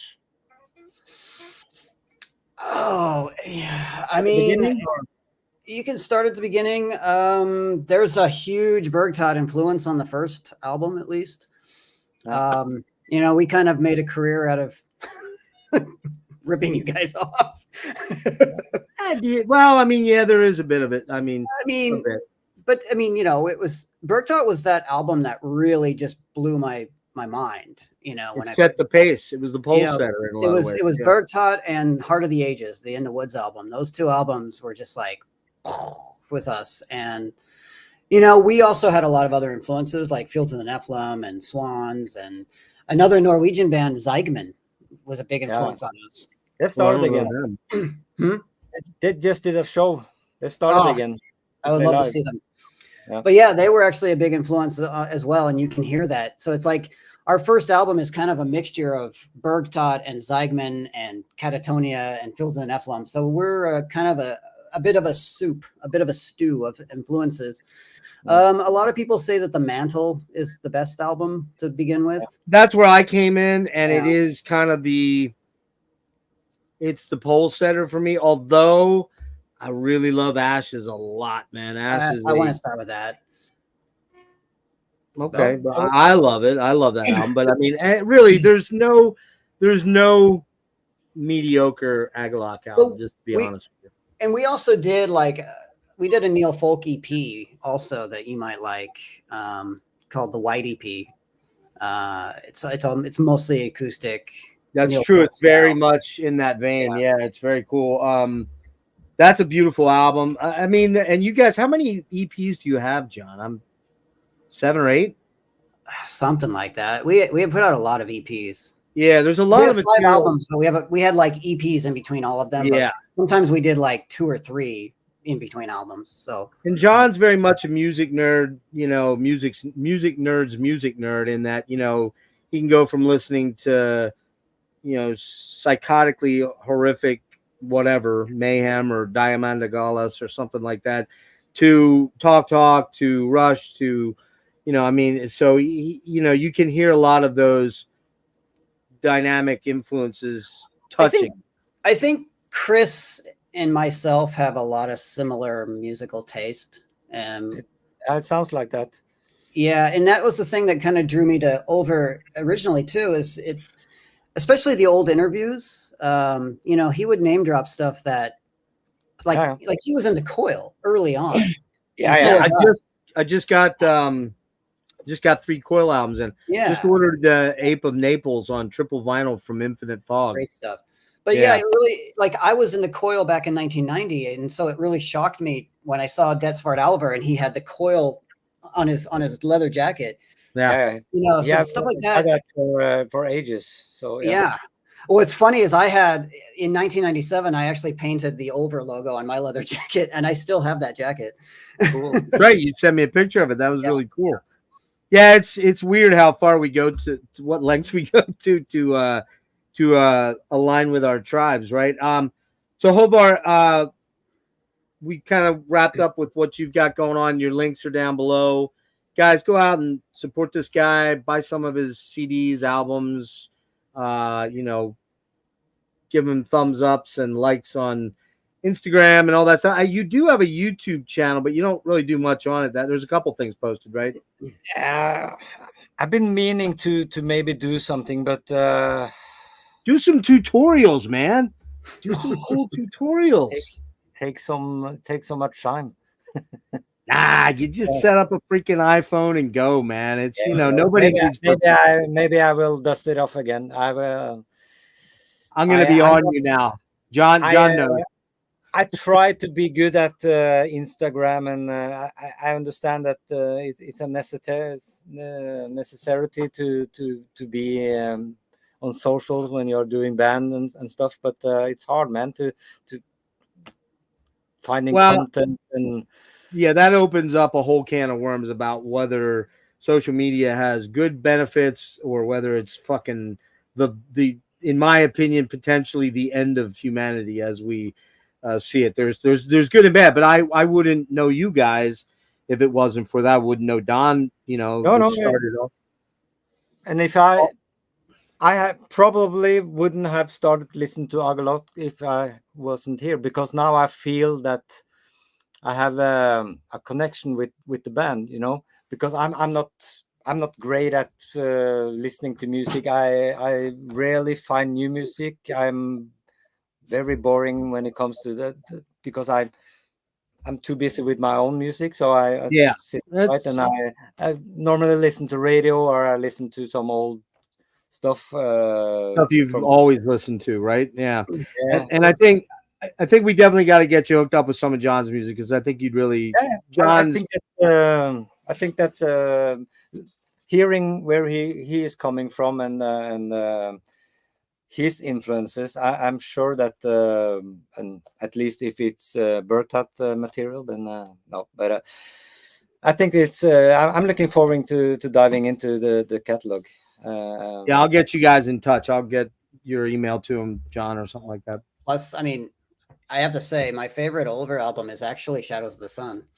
Oh, Yeah. What your thoughts on that? I mean, I have it tattooed on my arm. So absolutely beautiful album. I mean, again, we could spend hours here talking about our admiration of that band. One guy who's been in the band and is still kind of in the band, and two nerdy music nerds that love their music. They're just that special.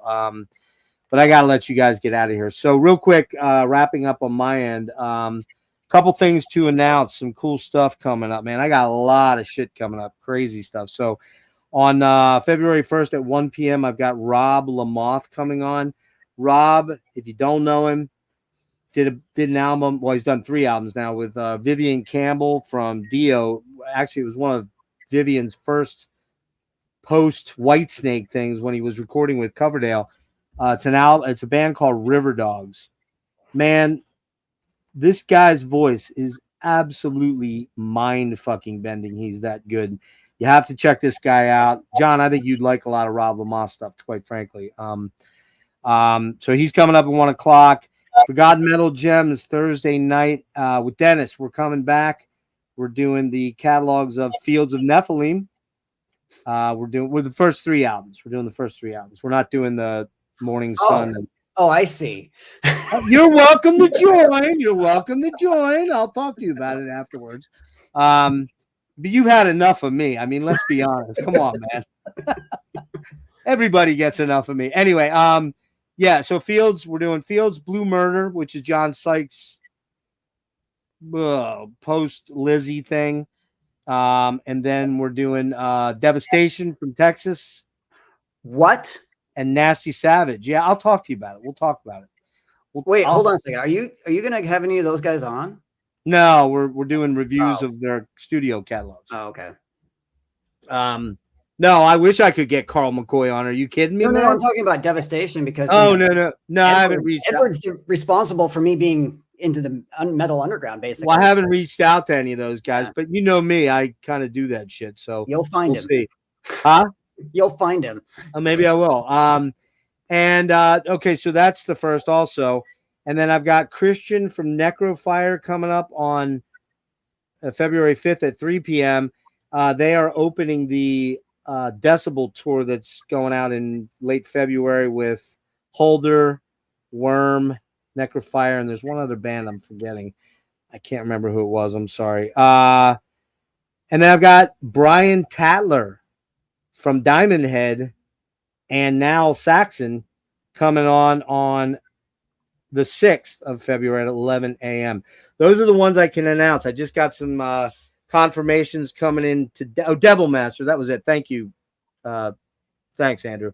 Yeah, I got some other really, really, really cool things to announce. If you like Blood Incantation, you like Wayfarer, you might want to stick around because I've got an announcement coming up about something relative to that, those 2 bands, and a lot of other people are filtering in. So those are the current things that are about to happen. Everybody, thank you so much for joining on this Saturday afternoon for 3.5 hours of your life. I apologize, but it's what I do.